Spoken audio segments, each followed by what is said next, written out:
Very, very good morning, everyone. How are you all? Everyone fine? Yeah.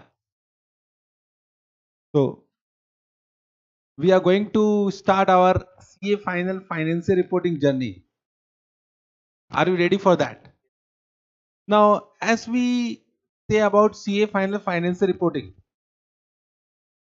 the subject financial reporting. So, one impression will come for financial reporting, it is very vast as per syllabus is concerned. Means that I am not saying that normally student says the syllabus is very vast and it is one of the toughest subject in CA final. Is it right? Have you heard about this? If you can manage financial reporting and one more subject, if I say direct tax, these two subjects, then CA final will be comfortable. Is it right or not right? Have you heard about this? The financial reporting paper, from my point of view, is not vast. We can say that now we have only Ind AS in our syllabus. When we say Ind AS, so there are 41 Ind AS. Not 41, there are 39 Ind AS. Out of that 39, 2 Ind AS or 3 Ind AS are not in our syllabus. Means in a total I can say there are 35 Ind AS. So when I say 35 Ind AS and you think these are the chapters, 35 chapters, then it seems that it is a vast syllabus. But normally can I say, when we say 29 accounting standard, what you have done in CA Inter, so that was a 29 accounting standard. So you have already done 29 accounting standard with many chapters in your CA Inter. Am I right or not? Are you from old scheme of CA Inter syllabus or new scheme of CA Inter syllabus? New scheme of CA Inter syllabus. So it means you have done 29 accounting standard. So once you have done 29 accounting standard, with that there were some chapters also. So it means you are habituated of that. If you are habituated in CA Inter, so same thing is in CA final. Only in CA final syllabus we have Ind AS and nothing related to chapter. There are some theoretical chapter which will not be so much time consuming. There are two theoretical chapter. Apart from that, everything is related to what Ind AS. So from my point of view, the syllabus is not vast. Only you need to understand how to compile it, how to read it, how to revise it. If you understand that, and if you can revise this CA final financial reporting paper, it will not be tough from examination point of view. Now coming to this batch, as you know, is an exam oriented batch. Now when I say exam oriented batch, so of course one point will come in your mind, what is actually a difference between a regular batch and exam oriented batch. Now as a teacher, from my point of view, there is no difference. There is no difference between exam oriented batch and regular batch, because what I teach in regular batch, everything will be covered in exam oriented batch. There will be no deletion, there is no removal of any concept. Means the books are also same. Means whatever books I provide for my regular batch, the same books will be provided for this particular batch. If the books are same, so can I say content will be same, questions will be same, there is no deletion, there is no removal. Correct? So what actually is the difference between exam oriented batch and regular batch? The difference is only number of hours. Number of hours will be a difference. Normally for a regular batch, we take around 260 to 270 hours. Means my last regular batch which I am saying. Now in this batch, right now from my point of view, we will be taking 180 hours. So the difference of 70 hours. But from my point of view, as per some new questions came this time, and now as per last attempt, what we have seen, the institute is asking a different type of questions also. Now I hope you have also heard about that. Now they are not repeating the similar type of question. There are some mix and match in all the questions in all the subjects. So this exam oriented batch we have planned 180 hours, but then also it might goes to 200 hours also, because if I take some questions of new type, it might goes to 200 hours. So it will be between 180 to 200 hours. So it means how many hours you are saving? 50 hours to 60 hours you will save. Now how that will be saved, sir? You are saying both are same, regular batch and exam oriented batch, both are same. So how you can save 50 hours? Of course this question will come. So that particular 50 hours, how I will save, that is from the point of speed. Means in regular batch, if my speed is 1x, so in this batch, my speed of teaching will be from 1.2x to 1.5x. Means any very simple concept will be there. So I may go to 1.5x. If there are some importance, there are some good concepts which are totally new, which require some time to understand, I may go to 1.2x speed. So in that way, we can save our 50 hours. And that 50 hours, if I saved in my batch, so that you need to use for your self revision. It does not mean that I am saving that 50 hours, so you are sleeping for that 50 hours. That 50 hours, if you use for revision purpose, so then it become totally effective. It will be as simple as regular batch only. Got this point? Second, one more point. In regular batch, most of the question I do by solving question in the class. But in this batch, I will solve. Don't worry, I'll solve most of the important questions. Means all the important question, expected question, I'll be solving in the class.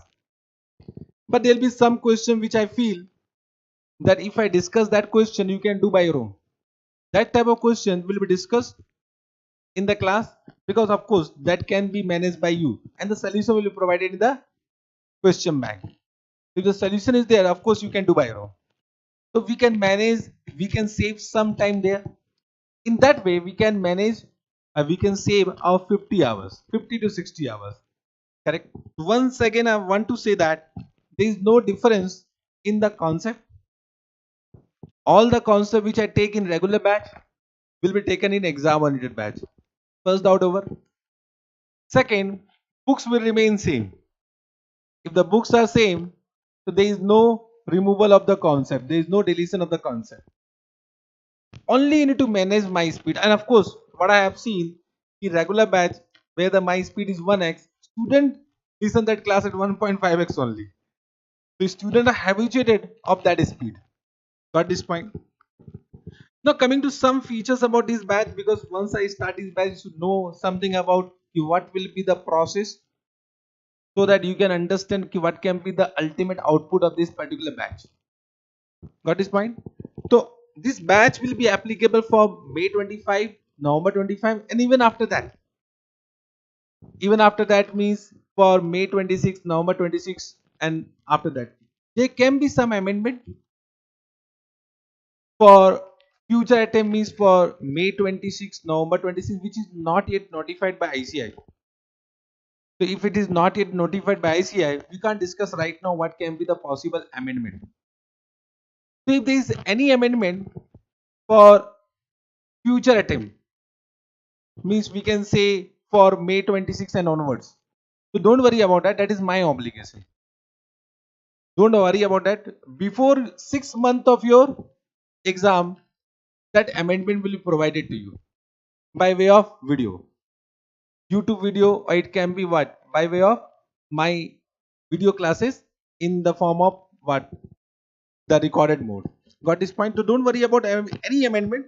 Of course, whenever your attempt is May 26, November 26, even after that, so there can be some possible amendment, and that of course you have also in your mind, that you are aware of. But can I say you should start as early as possible? Why I always say start as early as possible? Because once you start your journey for your coaching classes, then only you get a rhythm of study. And if you are starting only 1 year before your attempt, then normally what happens, that rhythm will not come. And that rhythm is not come, eventually only 6 to 7 months will be the effective month, which will be very much dangerous from examination point of view. Correct? So of course, if you have started your journey 2 years before, I will say it is a good approach from examination point of view. And don't worry about amendment. Don't worry about amendment. Syllabus, as per syllabus, this is as per the new scheme of ICI. Whatever ICI has given the study material for May 25 attempt. Correct now. That study matter has been taken into consideration. Of course, the study matter may be revised for the upcoming attempt. So if the study matter is revised, there may be some correction in the question. There may be some correction in the solution.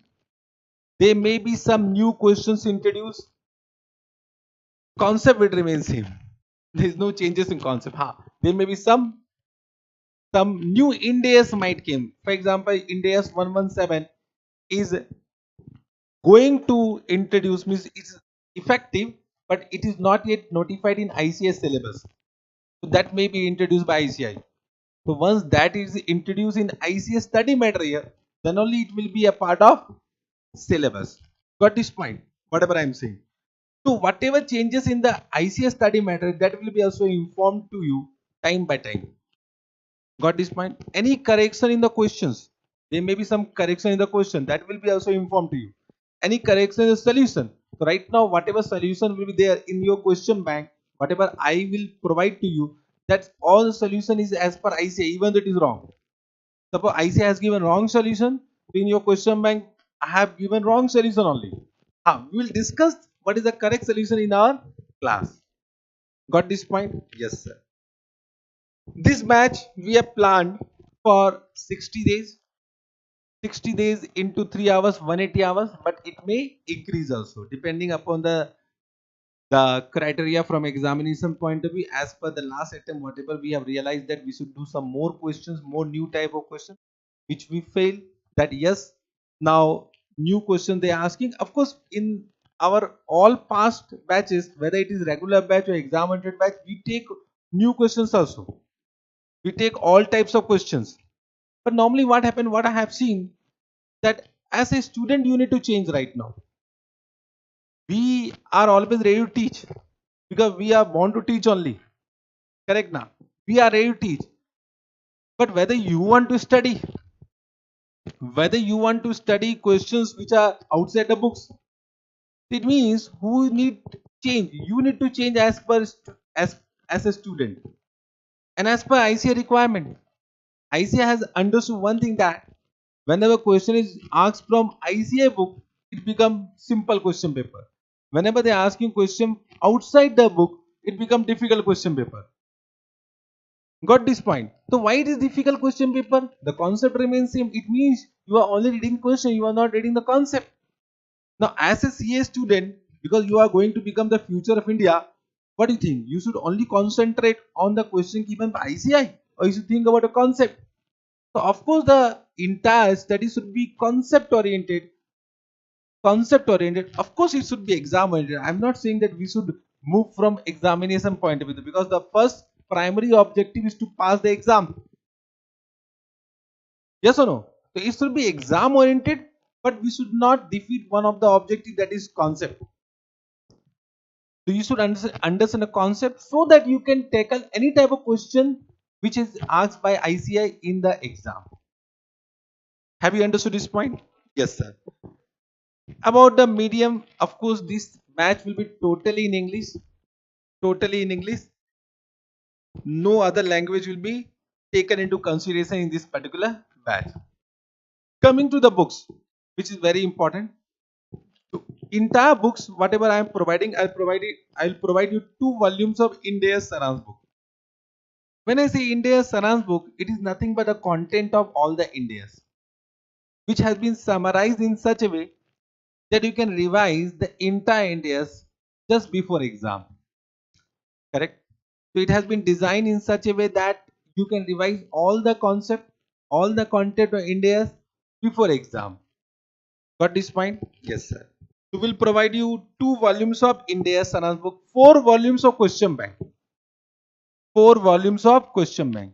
So when I say 4 volumes of question bank, it will be covering all the questions of ICS study material. Whether it is simple question, complicated question, difficult question, easy question, whatever.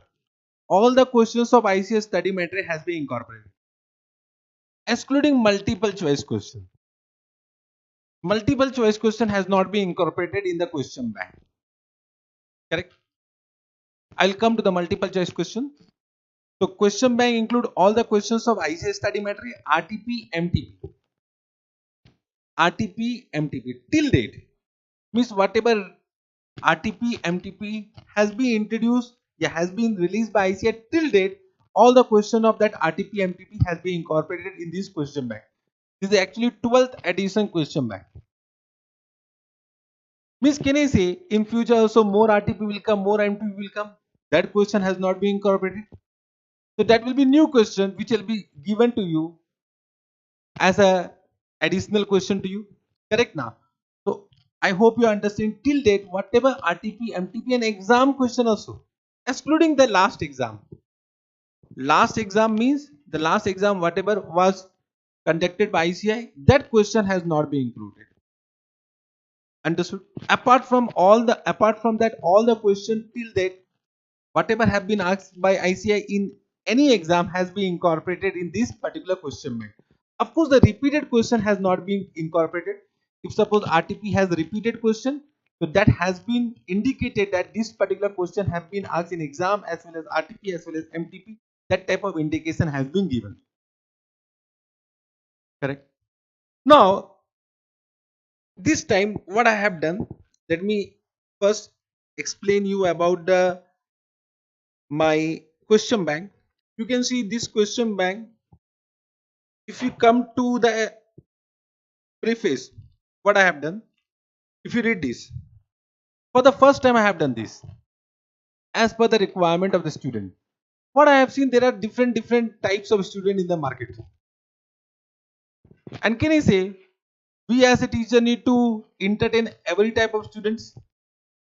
So this time for the first time what I have done, I have divided all the questions into 3 categories. All the questions into how many category? 3 categories. You can see has been marked in 3 color. First color you can understand, then second color, third color. Have you seen? This become the first color.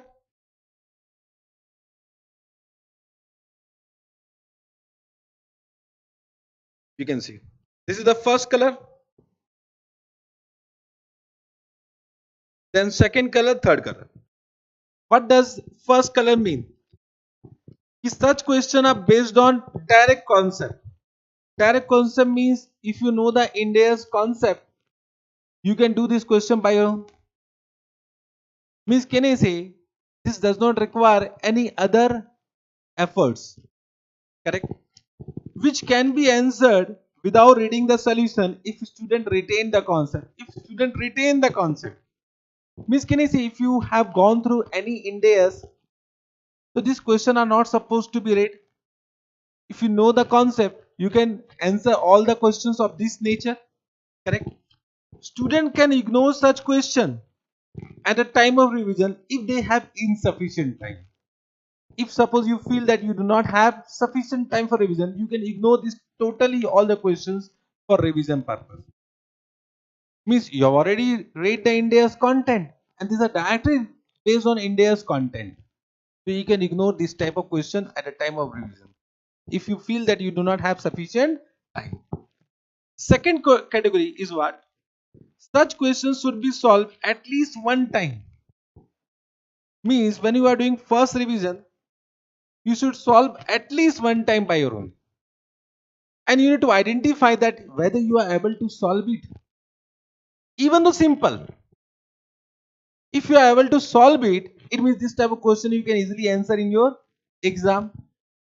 And suppose if you are doing some mistake, it may be simple question, but then also simple question, it does not mean you will be always correct now. You might forget some concept which is directly linked with that particular questions, and that is important concept you are not able to link while reading the particular question, it is quite possible. So sometimes we feel that is a very simple question, and the same question will come in exam, it will become difficult. It will become difficult. Are you able to understand? So this type of question need to be solved once, one time. You can't ignore this type of question. If you have done some mistake, write down that mistake in some special notebook. This is the question number. This mistake you have committed when you are doing second revision. So you just need to understand that whether you remember that mistake or not, whether you can avoid that mistake in exam or not. Got this point? So this can become the second category. The last category is most important as per revision is concerned. These are the most expected question, most important question, or comprehensive question. Comprehensive question means it might happen this type of question is not yet asked in exam, but this require revision every time. I don't know, it may be or may not be important from examination point of view, but it is a part of ICA study material. If it is a part of ICA study material, that type of question can be asked in future exam. Got this point? So this include all that type of questions. Correct. You can see what I have written. Such questions are important and require sufficient practice. Sufficient practice. Correct. Such question must be revised before exam. Before exam, you should revise it. Even though not important. However, in this category, I have included all expected question also. Even though it is simple. Before exam, you should read this particular question. Correct. Such questions should be practiced by writing. Means second category question, you need to, if even though you are not practicing by writing chalega, but these are the questions, whatever third category I have given, this need to be practiced by writing whenever you are doing revision. You can't perform audit in this. Chalega. So this time, for the first time, I have categorized all the questions into three categories. Actually, what I have done, I have done one voting before releasing my 12th edition. Because normally what happens, I provide 4 question bank, and others, all the faculties, means what have been informed to me by many students, all other faculties are providing only 2 volumes of question bank. 2 volumes means you can understand all the questions are not there. All the questions are not there. Are bolna rahi? Yes or no? No, of course, as a surprise, when you are taking a classes from any faculty, what you expect? Whether I should remove the question of ICA study material? No. If I am a student, I will always demand from my teacher that you provide all the question. Removal I will do. Removal students should do, na. Teachers should not do. Am I right or not? You provide all the questions, deletion we will do. If you think that this question is very simple, we'll delete it. But can I say, as a faculty, for me, a question which is very complicated may be also easy from my point of view, and any question which is just try to understand, which you think is difficult, can be easy from my point of view. Can I remove that question? I can't remove that question. Got this point? So I have done the voting. I have understood that there are different type of students. But most of the voting, what I have received from the student, I think more than 1000 students had voted in that. 67% voting was that you give all the questions. 67% is you give all the questions. Don't delete, don't remove any questions. So I am happy. Nowadays also students are of that category. But there were many students who want 2 volumes of question bank. So for them, I have categorized in this category. For you, if you don't want to read all the questions, so don't read first category. These all questions, whatever I have given first category, will not be in the other faculties. Acha, I can also delete na. That will decrease my cost only. So as a businessman, so I should delete. But then also when I think from a teacher point of view, and when I think, yes, when I'm in this industry, I should give everything to the student. Whatever ICA is giving. So that you are not supposed to open ICA study material. Even though you receive my book and you are opening ICA study material, what is the use of giving this book? There is no use of giving this book. Correct? So all the questions have been incorporated. All the questions have been incorporated. You are not supposed to research anything about that. Now it has been done in AB method, category basis also. Now you decide which question you are supposed to read, which question you are not supposed to read. But second, third is must. Second category and third category is must. Then one disclaimer I have given for my safety. You have read it. That is also required now. Now I have said first category don't read. Question may come from there also, and most of the multiple choice question will be from which category? First category. Most of the multiple choice question. It is quite possible. Understood? So I have given a disclaimer in exam question may be asked from any category, Baba. So don't blame me. Don't blame me if I have given this type of category. But then also I am better than other na. I am giving all questions. Correct. What happened? Just try to understand. What happened when I am giving 4 volumes of question bank? Nowadays students are comparing that 4 volumes of question bank, 2 volumes of question bank. Better read 2 volumes of question bank. Yes or no? But just try to. You are giving an ICA exam, CA examination. Everyone says CA is the toughest examination. So when you compress the syllabus, whether it is good from CA point of view, if you are compressing, you are saying after compressing also you can pass the examination, then why it is difficult? Then it become easiest course. If you are reading less, and by reading less you can pass the examination, then I will say it is not the toughest course, it is one of the easiest course. Then why you are saying CA examination are difficult? So either you say CA examination are difficult, then read everything. Or you said say CA examination is very simple, we can compress it, we can go with what small books and we can pass the examination. Then it will be correct now. You are saying CA examination are difficult also, but will read less. How it is possible? It is not possible. It is not possible. And if you are doing that, multiple attempt will come. Multiple attempt will come. So if you have decided, yes sir, we can take a risk of multiple attempt, then go for that. Okay sir. One more note I have given. Before exam, every attempt, I give a list of expected question. I give a list of expected question. So that expected question may be of any category. Means from my point of view, any question which is given in first category may be expected in this time in exam. So that may be consist of any category. Got this point? So in your exam, before exam, revision, what you should read? Means just before exam, you should read first the third category is must. Third category is must. In a second category, all those questions which was doubtful for you, that is also must. Correct? And all the expected questions which are not in this second category and third category, that is also must. First category you can avoid because that is directly linked with the concept. If you have read the content, you can answer by your own. So you can save time for revision. You can save time for revision. Now, coming to, if I say any chapter, you can come to suppose Ind AS 16. You can, the first question is only of which category? Third category. Means this become important question. If I am not doing question, if I am not doing this question in class, of course this category to all question I will do in the class only. But suppose if I have not done this question in the class, so you, what you will do? You will also ignore. So that will be your duty to solve it. Of course I will do this type of questions. But you can see this color is second category. Got this point? This is what? First category. So you can easily identify. You can easily identify. I think this will help you, and this will cater all type of student.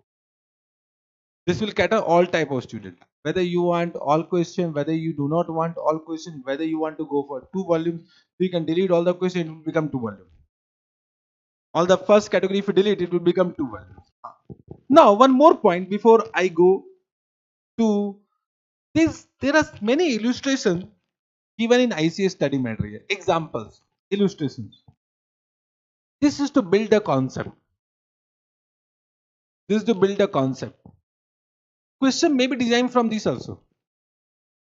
Are you getting what I am saying? But this type of examples and illustrations, which I feel that is not required to be read, because you have already done the classes, you know all the examples, because all the examples whatever I will take in the class will be of this nature only.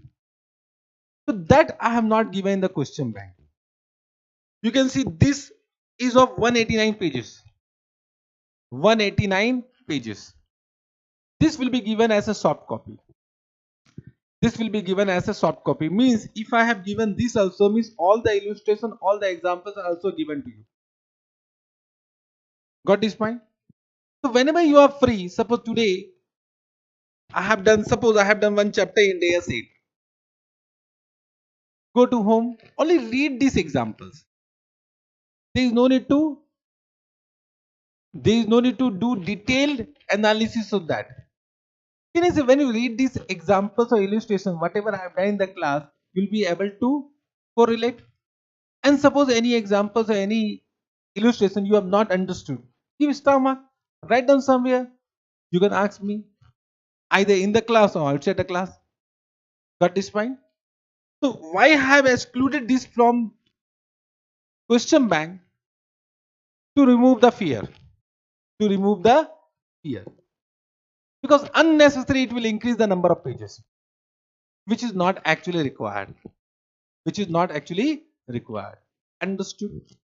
Some of the examples or illustration which I feel require attention, I have already incorporated in my question. So don't worry about that. These are those example illustrations which I feel does not require much attention. Correct? So this is also provided to you. In their Saaransh book already I have said it only include a content. Now coming to multiple choice question. Multiple choice question. Now multiple choice question is of two types as whatever I have given. One is case study wise. One is chapter wise. So you can see chapter wise I have given entire chapter wise MCQ separately. This will be given also as a soft copy, because hard copy is not required. It is only wastage of paper. Because I know you will never read by hard copies. Whenever you are free, whenever you are in office, whenever you think that you don't have any work and you don't want to study also, there are a lot of time of that nature. You are in office sitting idle, doing nothing, or only wasting your time in social media. That time you can use to solve all these multiple choice questions. I will suggest that only. Don't give any extra time from your study time. Suppose you have allocated 3 hours to study. That time don't solve this multiple choice question. Because multiple choice question is nothing but you have understood the concept, you have understood the entire question, now you need to only answer it. So multiple choice question, if you are not able to answer it, it means it gives an indication that your concept is not strong. Got this point? So just chapter wise multiple choice question you should do whenever you have spare time.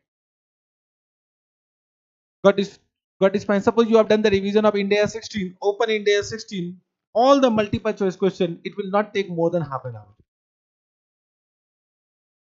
Not more than half an hour. And also I have given the answer also after that only. Correct? So just read it. Suppose this answer is your answer, it is matching, so good. It is not matching, then also good. So if not matching, you have understood that you have not done the revision properly. Got this point? So this chapter wise multiple choice question need to be done in your spare time. Will you do it? Whatever I am saying, you will never do it, because students nowadays never follow teachers. They will follow YouTube video. All other faculty, all others YouTube video they will follow, but whatever I am saying, that you will not follow. You will follow now. Yes. Now coming to case study wise MCQs. So this include all the case studies given in MTP, RTP, exam till date, and all the MCQs which is given in Board of Studies website. Means you can see there are how many MCQs, I will say how many case studies. There are one for May 24 attempt they have released. Then again they have released for November 25 attempt. But now they may release some more multiple choice questions that will be also added to this particular PDF. So whatever new MCQs will come for case study wise, that will be added automatically in this. Correct. Now you can see how many MCQs are there. There are 69 case studies. Case studies. Of course, it requires a lot of time. Because case study, the one case study will be having many questions now. It requires time. And can you say this requires completion of entire syllabus? So this you can't do right now. It means this need to be done when you have done first revision and when you are doing first revision. So when you are doing first revision, that time allocate some time after the completion of entire syllabus. You can't do that 50% syllabus complete. Let us start doing multiple choice questions. No. Once you have gone through all the questions, all the syllabus completed, now you can come to this case study. So you need to allocate some time for this 69 multiple choice question. Because what I have seen, normally question will be of this nature. Pattern might change. Pattern might change. The options given might change. But ultimately it will be of the same time. Are you able to follow me? If you have done 69 case study, can you will be confident about multiple choice question? You'll be confident. Yes, any case study they will ask, we are able to perform it in exam hall. Correct? Got this point?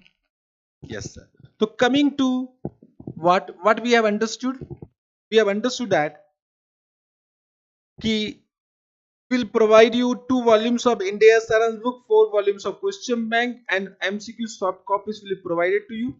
Coverage will be entire coverage of ICI resource. Yes. Next point. What about the doubt? What about doubt? Of course, for live student or any student who have taken recorded classes, so how to handle the doubt? So for that also, you don't worry. I'll provide you one dedicated Telegram group in which you can ask me any doubt. Doubt will be answered within 24 hours. However, I will answer normally once I see the message. Correct? Then of course you can also call me. But call when? So when you are asking a doubt, and if suppose I am not able to explain you through message or through audio, voice notes, then at that time I will only say you call me at this time. Because sometimes a question is of that nature which require only what? Call. So that time I will only inform you this is the time you can call me. I will explain the entire explanation of that. Okay. Then there is one WhatsApp group also created. The link of that WhatsApp group will be given to you. If you have not received that WhatsApp group link, suppose if you have not received that WhatsApp group link, this Telegram group link will be given to you via mail only. But suppose if you have not received this WhatsApp group link, you need to contact our team member. They will provide you that link. In this WhatsApp group link, this is not for subject related doubt. This is for what? Personal connection with me. Because normally what happens, Telegram में that personal connection नहीं होता. In WhatsApp group, that personal connection will be built. So whenever you have suppose you require immediate support from my side. That time you can message in the WhatsApp group. I will be only calling you. So you are not able to concentrate, you are not able to study. That time you require some motivation. You can just write down, sir, can I call you? I will only give you time, and at that time you can call me. Understood? And apart from that, all other amendments, etc., will be provided in this WhatsApp group. Whatever is required for examination purpose, everything will be provided in this WhatsApp group. But this is not for doubts. Got this point? Yes, sir. As per the test is concerned, of course the test is important, but what I have understood is CA final student don't write test. But I need to mention that we will conduct 6 tests. Means if you say 60 days, so after every 10 days we'll conduct one test. Whatever chapters has been completed in that first 10 days, one test will be there. Then coming to second 10 day, one test will be there. So how many tests? 6 tests. This will be chapter wise. Correct. Then there will be 3 cumulative tests also. Means after 20 days, can I say test 1, test 2, cumulative chapter 1 test will be conducted. So 3 cumulative tests. Means can I say last test, third test will be of entire syllabus? Will be of entire syllabus. This third cumulative test. First cumulative test will be for first 20 days. Second cumulative test will be first 40 days. Last cumulative test will be for the entire days. So can I say it will help you to understand the quality of question paper and also will help you to manage the time. But the question is that will you write down the test? So this time what I have decided, you can write down test at as per your time convenience. We'll upload the test paper. We'll provide you in this WhatsApp group. Write down test. Upload your answer. Our team member will correct it. We'll do the assessment. Whenever you are uploading, we'll do the this time. Means we'll not fix the time, because I have understood that if we'll fix the time, we'll never write down the test. You prepare as per your time availability. Whenever you feel that test number 1 need to be written, write down that test. Upload the answer paper in the WhatsApp group. Our team member will correct it and will provide you the analysis of that. I think this will help you. Chalega? Yes, sir. Target. What's your target in CA final financial reporting paper? Target should be how much? What target you have in your mind? Bolo. How much? So of course the target should be 90 plus, not below this. 90 plus target should be there. In every subject, not only this subject, I will say every subject your target should be at highest point. When you target that, then only you will be willing to work for that target. Now if your target is only 50%, so your efficiency will be also 50%. And when you are targeting 50%, ICA will not give you 50%. Huh? So when you are targeting 90%, then ICA will give you somewhere around 60 to 70. You can also achieve 90 plus. But your target means your entire effort should be for 90%. 90 or more than 90%, it can be 100% also. Means when I was student, in every subject I was targeting more than 90. It does not mean I actually got more than 90 in every subject. But some of the subject I have got now. In financial reporting I got, but in other subject I have not got. In some subject I got less than 50 also. But my target was more than 90. So your target should be 90 plus, and of course, from my point of view, if you follow whatever I will say, you can easily achieve 90 plus in FR. I don't know about other subject. It is very easy to score 90 plus in FR if you understand what you are supposed to do from examination point of view. Even though questions are coming from outside the book, you can easily score more than 90. So our target will be 90 plus, but for that you need to do and you should avoid something. First, let us say about what you should avoid during your CA final journey, not after becoming CA. After becoming CA, do whatever you want. First, what I say, avoid negative people. You know, CA become difficult only because of negative people surrounding us. If you avoid that negative people, the negative people can be your immediate friend also. So you need to first identify who are the negative people in your surrounding. And you should isolate yourself from that particular person. Avoid negative people. Whoever is saying that CA is difficult, that become your negative partner, negative friend. You need to avoid that type of person.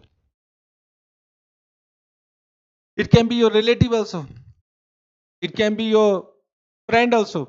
It can be your principal also, your chartered accountant under whom you are doing practice, he may be also giving a lot of negative points about CA. Now CA may there is no job. This type of words. Now CAs are not getting jobs.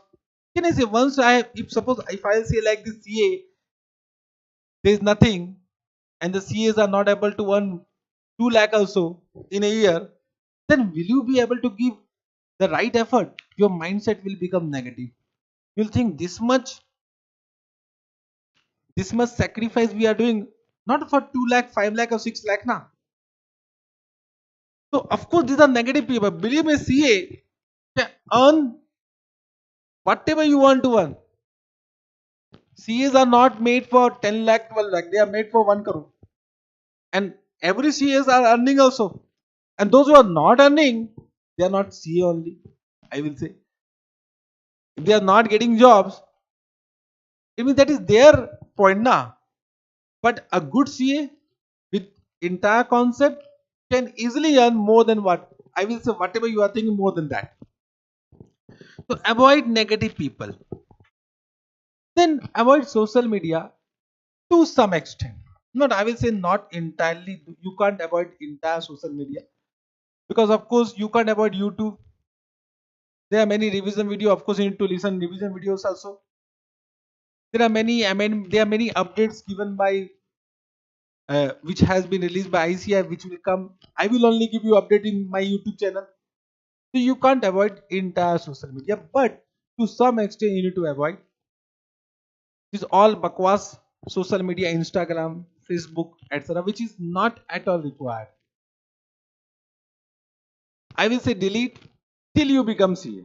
You don't require any Insta account. You don't require any Facebook account.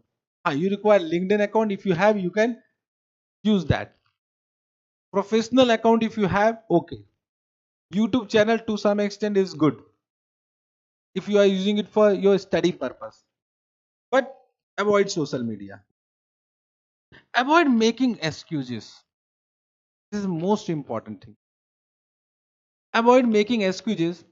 The one excuse I will give is suppose test number 1 was planned for, suppose the date is I have announced 5/12 is the date for test number 1. Correct? And you have not written the test because you are giving excuse that sir, we are not prepared. This is excuse. Stop giving excuses. Whatever is planned, that you need to execute. The test has been planned on some particular date. Whatever you are prepared on that basis, you need to write on the test. Don't, I will say, stop giving excuses. Your attempt is in May 25. Just before 1 month, you started giving excuses that this happened in my life. I will not give this attempt. These are excuses. Nothing more than that. Stop giving excuses. Believe me, you will become a CA. Understood. Now coming to do's. What is required from a student point of view? You should be regular. The regular means what? Regular means you should be consistent in your studies. Regular does not mean you need to come into class every day. Suppose by any chance you are not able to listen the class as per the time you have planned. So this will be your duty to complete that class as soon as possible. That means regular. Understood? So you should be regular, you should be consistent in your study. Whatever you have planned, if 70% or 80% of that plan has been achieved, it means you are regular. Because 100% achievement will never come. But if you are able to achieve 70%, 80% of whatever you have planned, it means you are regular. Normally what happens, if suppose 2 days we are not able to study, we become what? Inactive. For next coming 7 days. On the basis that we missed 2 days classes. Now we are not able to continue the classes. No. If you have missed it, okay. Attend the classes. Whatever has been missed, that you can listen after some time. But don't postpone your classes. Whatever you have planned. Revision. Revision on a continuous basis. But can I say it is not possible to revise on a continuous basis, because after FR you will take other subject, then you will concentrate on that. So normally revision means what? It does not mean you are supposed to practice all the questions every day. Revision means you should be in touch of that subject. Suppose after FR, so of course during FR classes you will be in touch of FR. But once FR completed, you will start AFM. After AFM, audit, then DT, then IDT, then of course you will think about IBS. So can you say right now if you started FR and IBS, this will be around 6 to 9 months, even more than that. So if you have taken FR classes यहाँ पर, so 6 to 9 months you are not touching FR only. This is dangerous. And normally students do not able to understand this. They have taken the classes, they feel that they have taken the entire class, they have understood, now they are ready for exam. It is no, not possible. Can you see in this 6 to 9 months, so everything gone. You have forgotten FR. If you have not touched it, it means, can you say during this 6 to 9 months, you need to plan some revision for FR also. Or I will say, if suppose you don't have time, then what you should do? You should only read the Ind AS content. When you read it now, so something will come in your mind. So you can daily wise, you can give 30 minutes to FR, not more than that. After completion of, I am saying syllabus, after completion of classes, that time I am saying. So that means continuous revision. So this is, I will say, FR, the last subject 6 to 9 months. If you are not revising FR in this 6 to 9 months, then FR become complicated. Then after 9 months, believe me, you will not be able to handle FR. So how to plan it? Of course, I'll give you some more tips during the classes. Then coming to last point, which I always say that every CA student must have this right attitude. Right attitude means what? You need to be open for every questions. When I say open for every question means whatever question I am asking in the class, whether you are listening my face-to-face classes or recorded classes or live online classes, whatever question I am asking, you should respond. You should respond even though you don't know. Normally what happens when I am asking any question, because most of the time I will try to link entire my classes with CA Inter. The objective is that to inform you what you have done in CA Inter. But if I am asking some question, it means you have done that question or you have done that concept in CA Inter. And that time you are not responding. When you are not responding, your brain will not think about that. When your brain will not think about that, it means your brain has stopped functioning. So to restart your brain for CA final, answering that question is must.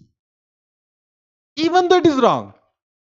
When you are giving wrong answer, then also you have processed something in your brain now. So once you start processing your brain, it will give some energy to your brain. Correct? So you should have right attitude. Right attitude means during this CA study, whether it is FR class or any other subject, you should be always open for any questions. As per my experience, only 15% student is always of this nature. 85% student do not answer. But if you if you come in this particular category, CA exam will become easy. Believe me. So this is one of the characteristics I will say which every student must have who is writing CA final. Okay, sir. For any other queries apart from doubt, subject related doubt, don't contact me. Okay. Technical doubt, any books doubt, whatever. Contact this number. Save this number. Save this number. So for any other doubt which is not related to subject, you need to contact this number. Correct. Website is not required for you. It is only given for promotion purpose. Correct. Okay, sir. I hope you have understood. Now we are ready to start our batch. Can we start? So whatever I have discussed, it was also required so that you can understand what to do, what not to do in this particular batch. Any question you have in your mind? Bolo. If you don't have any questions, then we can start our first chapter, means introduction. Today we'll do only introduction part, introduction of Ind AS in your life. Do you know about Ind AS? Ind AS. Do you know about AS? AS means what? Accounting standard. Ind AS means what? Indian accounting standard. It does not mean whatever AS you have done that is not related to Indian context. That is also as per Indian context only. But in CA Inter you have done AS. In CA Final will do Ind AS. In simple word I will say, to any company to which Ind AS is applicable, to them Ind AS will be applicable.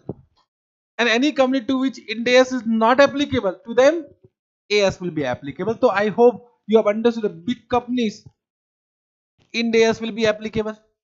Small companies AS might be applicable. But we need to understand to which companies Ind AS applicable, and the balance company automatically AS will be applicable. Correct. So whether there is a much difference between AS and Ind AS? Of course, yes. Correct. Yes, there are differences. Means even though you know AS, it does not mean you have understood Ind AS. So there are a lot of difference between AS and Ind AS. Correct. Means can I say your accounting is going to change with the introduction of Ind AS in your life. Slowly we'll move and we'll understand what are the changes required.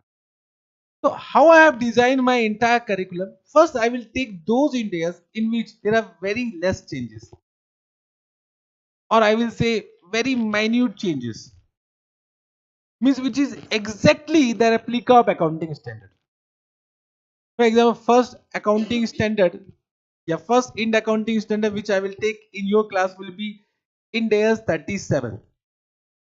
That is nothing but related to AS 29. AS 29 means what? Provision, contingent liability, contingent asset, and only 5% difference is there. Means can I say if you know AS 29, you know Ind AS 37, only 5% difference there. So I'll go in that basis. First I will take those Ind AS which have very minute changes, then we'll dire increase the level of our classes. Okay sir? Yes sir. But before that, let me come to the applicability part. If I say applicability,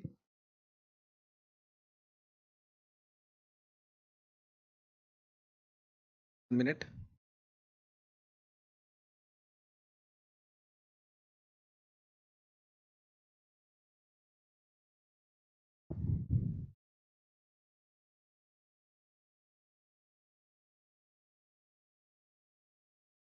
Now, if I say applicability,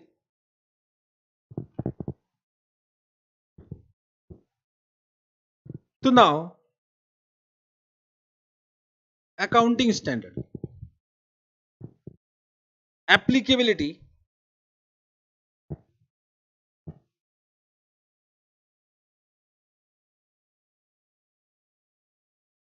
when I say AS means I am talking about all accounting standard, whether it is related to CA Inter or CA Final. Okay. So can I say for applicability, all the entities are divided into two parts. One is known as non-companies, means which are non-corporate entities, and second will be what? Companies. Correct. To non-companies, whether accounting standard are mandatory, what do you think? Non-companies means partnership firm or any other entity which are preparing their financial statement for reporting purpose. Whether accounting standard are mandatory? Yes, accounting standard are not mandatory. But then also, to them, AS issued by ICI is applicable. Accounting standard issued by ICI is applicable. Just try to understand when I say company, the Companies Act says that financial statements should be prepared as by complying the requirement of accounting standard or Ind accounting standard. But for non-companies, if I say partnership firm, the Partnership Act is totally silent about the accounting part. Because AS is not mandatory as per any act for non-companies. But can you just try to understand? I'm not going when AS was introduced, I'm not going to the history. But AS was issued, we started using accounting standard in the 90s, in 1990s. However, the accounting standard board was formed in 1977. Means IC has understood that the need of accounting standard in 1977.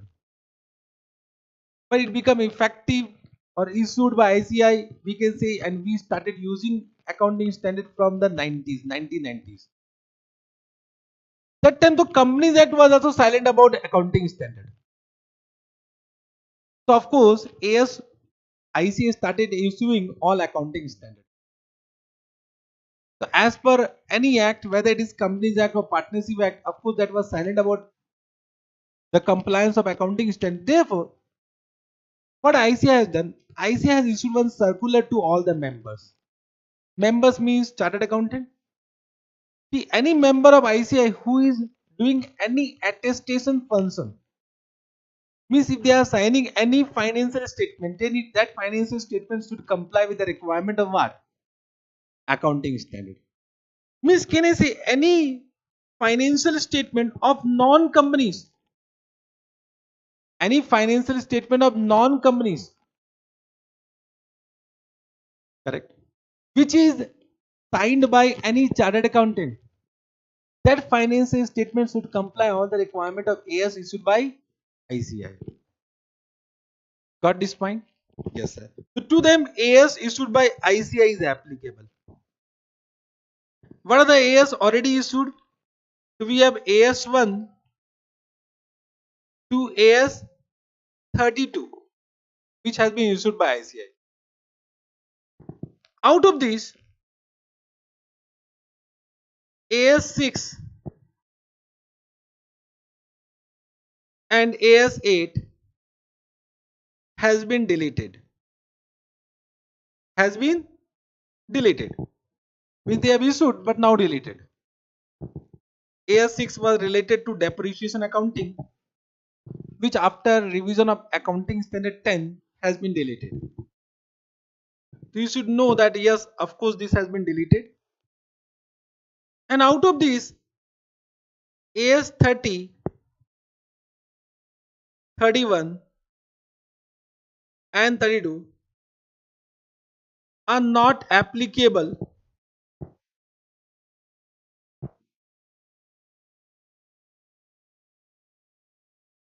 to non-companies. Means I need to inform you that is issued by ICI but not applicable to what? Non-companies. So if somebody asks you how many AS issued by ICI, so that is up to AS32. Correct. So this is the scenario for the applicability of accounting standard for non-companies. Now coming to companies, now there are two type of companies. Any companies to which Ind AS is not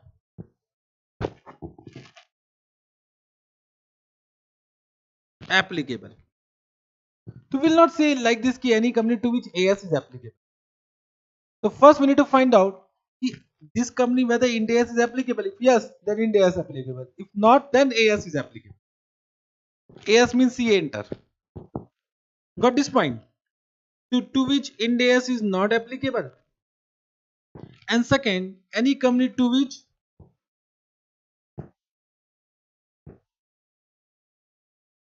Ind AS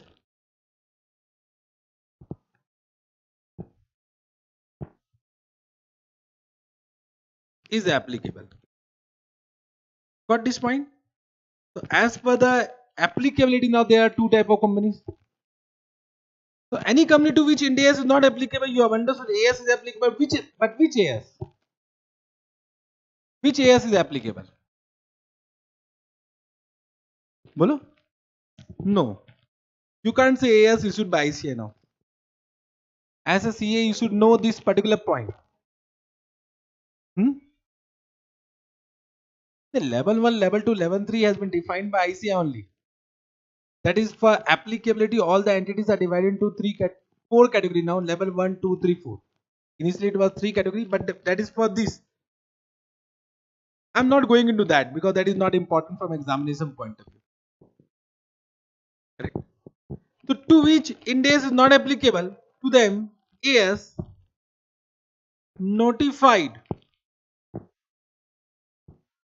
under accounting standard rules. Understood? You can add on. Companies accounting standard rules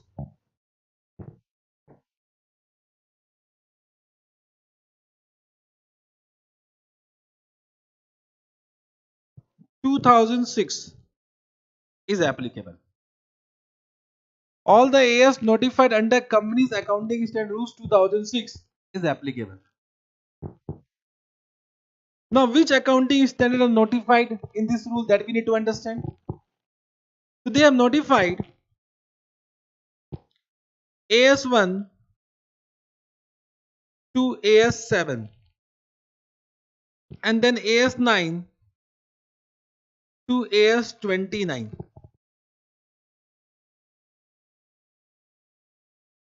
But this is exactly the same. Exactly the same whatever has been issued by what? ICI. But you then also now you can't say AS issued by ICI. To company to which Ind AS is not applicable, you need to say all the AS which has been notified by Ministry of Corporate Affairs, MCA, where under companies accounting standard rules 2006 will be applicable. And what are the accounting standard notified? AS1 to AS7 and AS9 to AS29. So why not AS8? Because before 2006 AS8 was deleted, so it was never notified.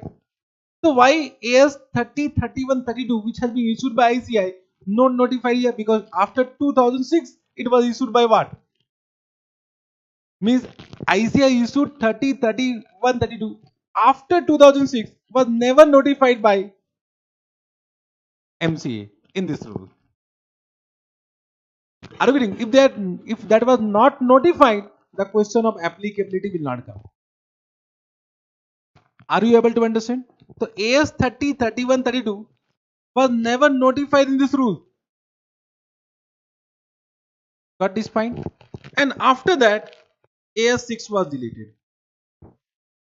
AS6 now deleted. But this is exactly same as what we do for AS issued by ICI. Therefore, in CA Inter, we have only one set of accounting standard because AS issued by ICI and AS notified under these particular rules are same. And therefore, we have never discussed like that. This is AS issued by ICI and this is AS for companies. There was only one difference that was in AS11, that is now also removed. So now we can say it is exactly what? Same. Got this point? So there was one difference between AS issued by ICI and AS notified under this particular rule, that was in AS11 para 46 and 46A, which you have now forgotten. Got this point? So that has been now also removed because that para is now inserted in AS11 issued by ICI. Got this point? It means, can I say, to find out to any company to which Ind AS is not applicable, first we need to identify the company to which Ind AS is applicable. And this is CA final syllabus. This is entirely CA final. So to them, which Ind AS is applicable? Any Ind AS notified under companies Ind AS. Ind AS means Indian Accounting Standard Rules 2015. It was first introduced in 2015, then amended it amended after that. So first this rule was introduced in 2015. Therefore I am writing 2015. This rule was first introduced in 2006. This rule was introduced first in 2015. And therefore I hope you remember that Ind AS started applicable. The first applicability was from the year starting from the date 1/4/2016. Ind AS become mandatory for some companies from which date? 1/4/2016. Have you understood? So now we need to understand, sir, to which company these rules are applicable. Got this point? So this is only an introduction part. No, sir, what is this Ind AS? And why there was a need to change from accounting standard to Ind accounting standard? Correct. Now, Ind AS is nothing but it is the converged form of IFRS. IFRS means what? IFRS means what? International Financial Reporting Standard. Correct. Means it is nothing but converged form of IFRS. What do you mean by converged? I hope you all know that during the early 2000s, many countries started adopting IFRS. We as an Indian, we started applying IFRS from 2016. But many countries started following IFRS from the early 2000. To the early 2000 means from 2000 or 2001, from that year. So we were late in this particular point. But what was the need of following IFRS? Because of globalization. Because of course every country now become open economy. Open economy means we are doing transaction with foreign countries. So when you are doing transaction with foreign country, there is need of one set of what? Accounting standard for all the countries. So there was need of international accounting standard. Therefore, we started adopting. We means all the countries started adopting IFRS. But we Indian, we say we are different. We will not adopt entire IFRS because we are different now. Like we will convert IFRS as per our economic condition, and therefore we call it Ind AS, which is converse form of what? IFRS. Are you getting? So we have not adopted IFRS. We have converted IFRS into Ind AS as per the prevailing economic condition of our country. Got this point? So Ind AS is nothing but converse form of IFRS. However, the difference between Ind AS and IFRS is only 5%.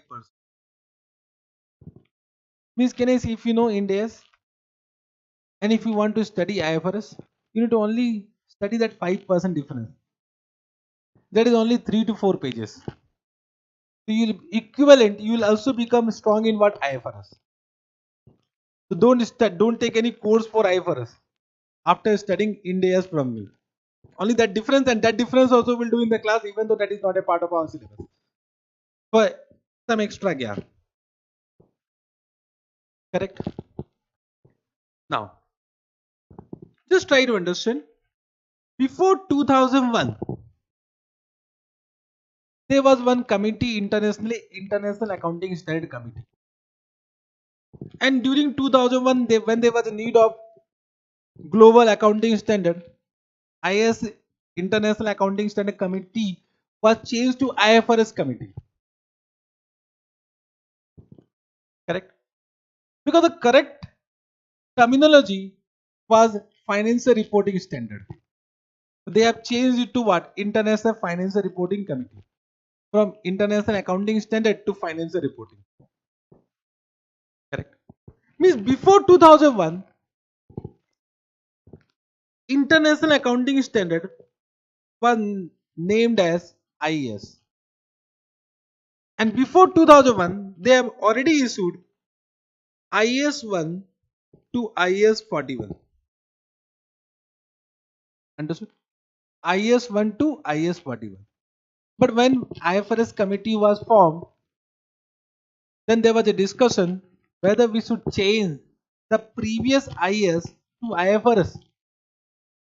So they have decided that whatever has been existing will not change the title, will not change the name of that.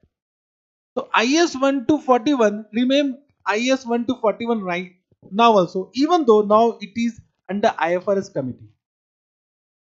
Understood? And after that, whatever standard was issued internationally, the name was given, means the number was IFRS 1 to 16. IFRS 1 to 16. In total, I am not writing IFRS 17. IFRS 17 means insurance company. However, that is also effective, but till now not introduced in our syllabus. Therefore, I am not writing. Are you getting what I am saying? So, as per syllabus is concerned, as per ICA study matter is concerned, it is 16 right now. So, I am also writing 16. Got this point? Correct? However, IFRS 17 was there. It was not effective in India. It was not effective in India. So, in total, we can say there were 41 standards in total. 41 international accounting standard. So how it is 41? 1 to 41 is this only. Then plus 16 or plus 17 if you say, it is more than 41. So out of these there are many international accounting standard which has been deleted. For example, we have IAS 1, we have IAS 2, but we do not have IAS 3. Understood? So there are many international accounting standard which has been deleted. That I am not informing you. That I am not informing you. Got this point? Correct. Now, when it was converted in Ind AS, so there was one challenge in numbering. Understood what was the challenge? How to number it? Because there are two, one IAS 1 and IFRS 1. So there was challenge in numbering. Because if I say Ind AS 1, so this Ind AS 1 is IAS 1 ki IFRS 1. Got this point? So what MC has decided? They have given a very simple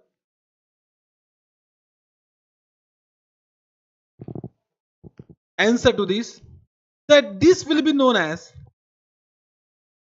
Ind AS 1 to 41. Ind AS 1 to 41. Means whenever I say Ind AS 1, it is IAS 1. When I say Ind AS 8, it is IAS 8.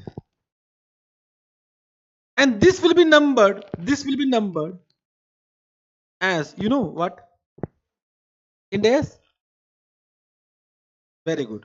101 to 116. 101 to 116. So when I am saying 116, don't be afraid. There is not 116 in the accounting standard. Got this point? So this is the part of our syllabus. I am not writing 1 second Ind AS 117. I am not writing Ind AS 117. Got this point? So this will be our part of syllabus. Out of that,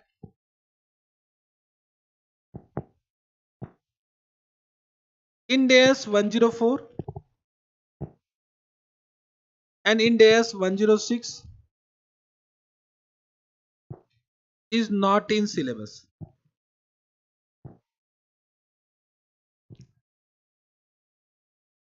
Ind AS 104, Ind AS 106 is not in our syllabus.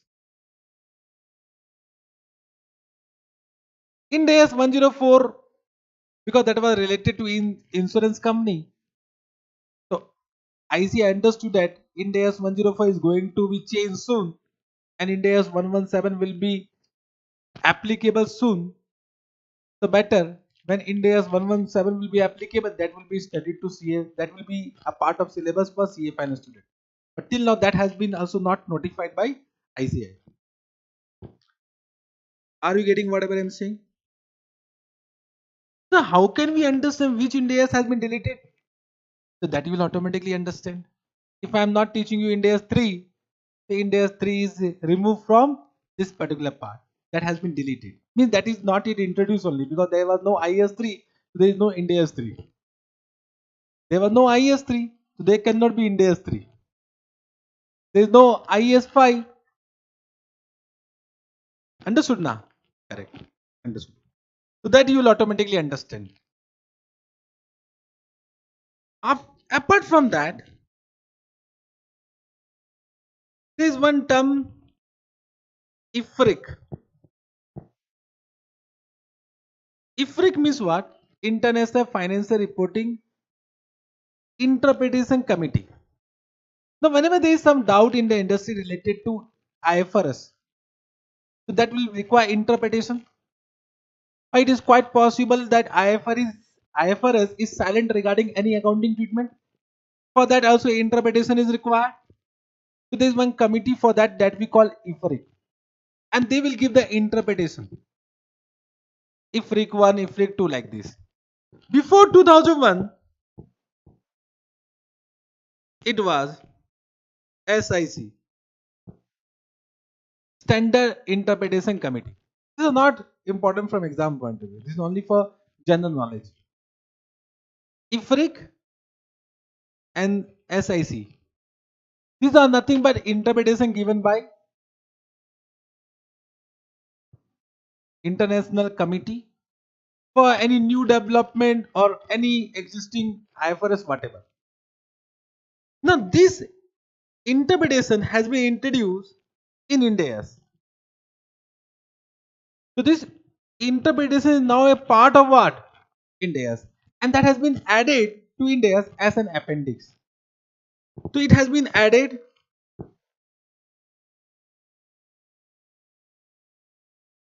to Ind Accounting Standard as appendix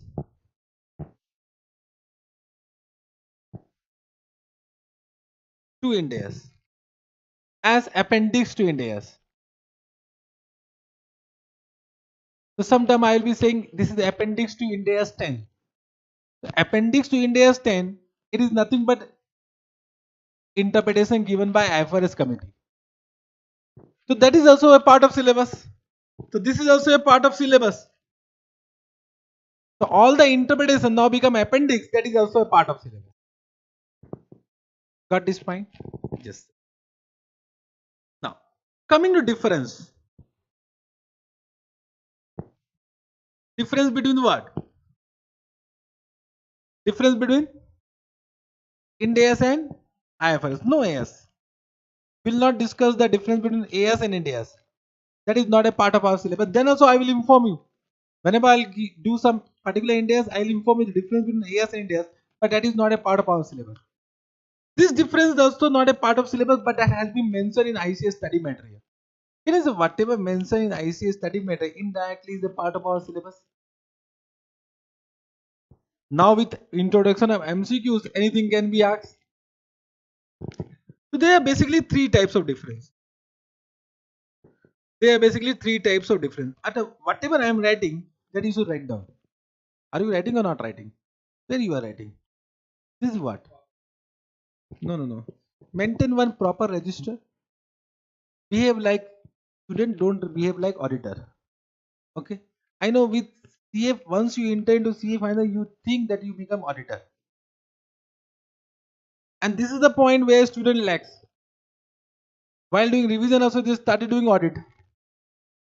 They will not solve, they will not write, they will do what? Audit. Correct. small, this is okay, chalega, but in class maintain register, proper register, whatever I'm writing that you write down. This will help you in revision only. So what I was saying, there are three types of difference. First is known as terminology difference.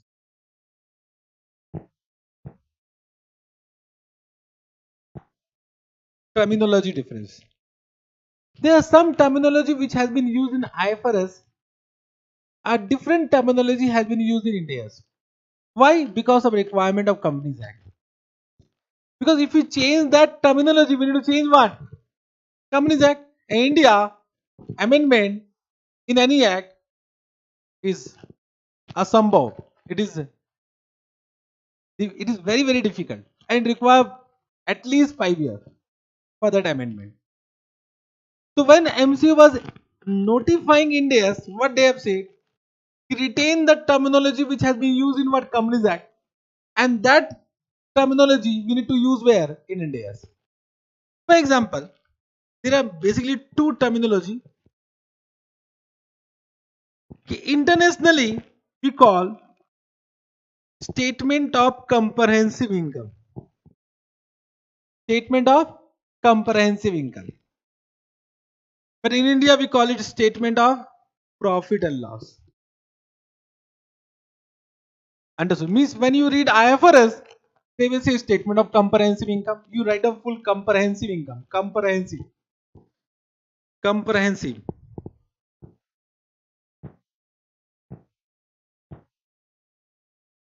Statement of comprehensive income. But under Ind AS, which terminology has been used? Statement of profit and loss. Correct. Internationally, we call it statement of financial position. Statement of financial position. But in India, we call it balance sheet.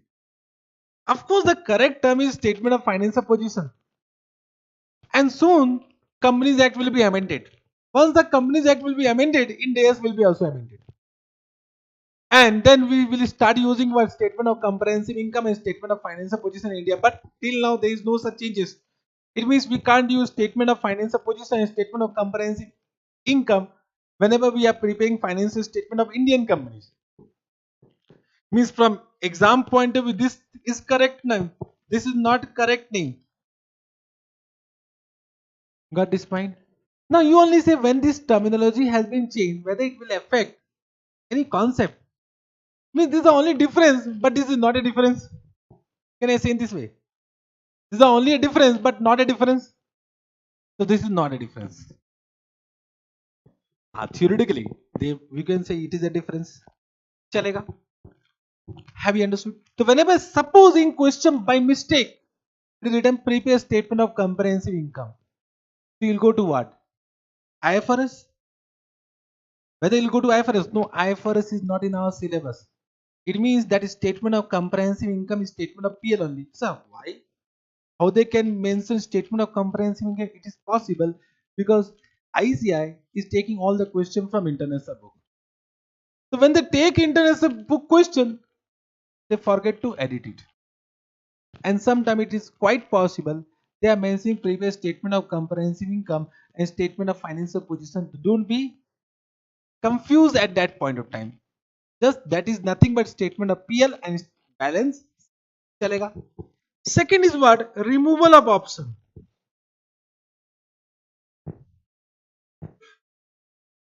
Removal of options.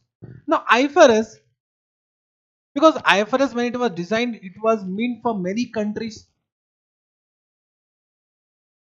Therefore, they have given options for accounting treatment. They don't want to make it rigid.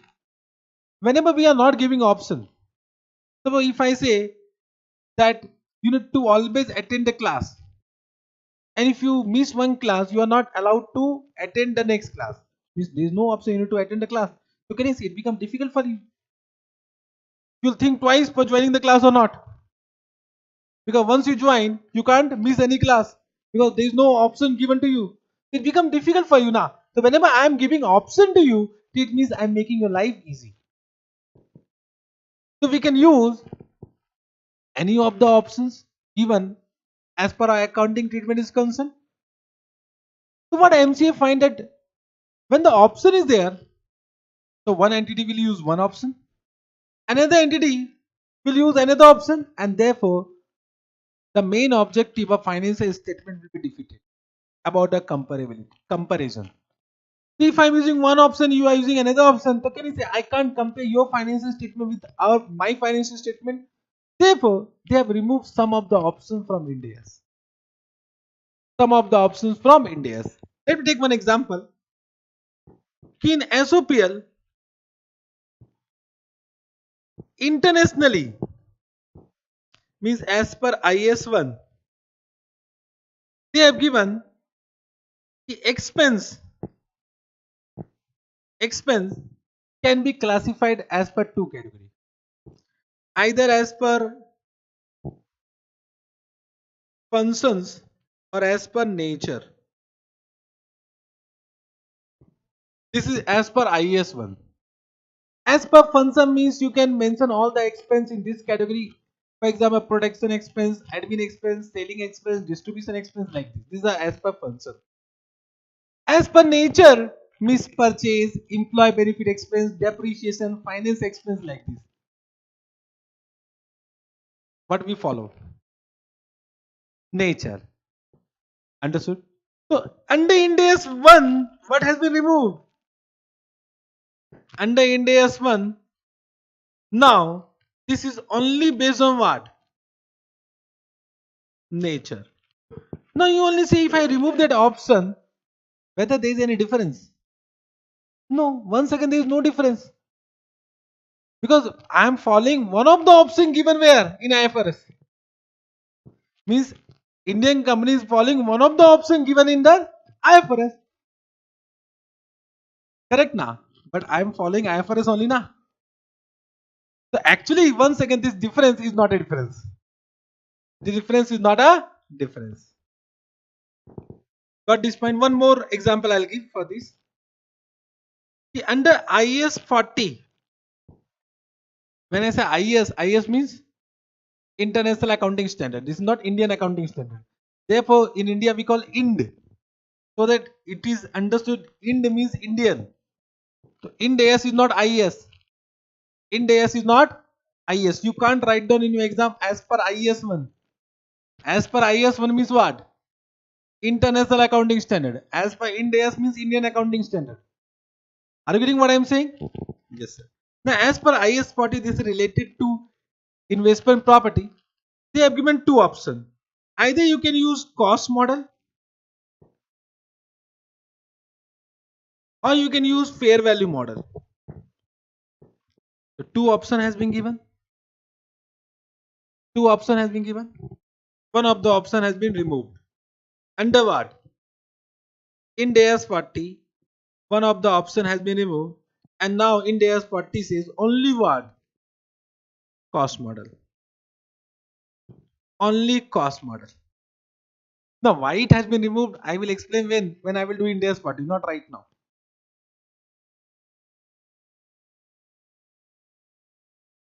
Have you understood this point? Removal of options. There are some other options which have been removed that I will explain when I do that particular index.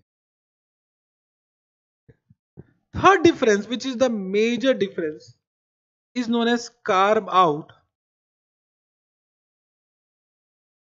and carve in. This is the only difference that we need to understand as per difference is concerned. Carve out means what? Whenever different accounting treatment has been taken in Ind AS as compared to IFRS. Means IFRS has given one accounting treatment, but we have modified that accounting treatment and now we have given a different accounting treatment as per the prevailing economic condition in India. That is known as carve out. That is known as carve out. And that is nothing but converse form. If you want to convert IFRS into Ind AS as per the prevailing economic condition of India. What are carve out? That we will discuss with respective Ind AS, not now. Because whatever example I will take right now, you will not be able to understand. So there are some carve out and there is some carve in. However, there is only one carve in. Balance all are what? Carve out. So what is carving? Carving means what? IFRS is totally silent about that particular accounting treatment.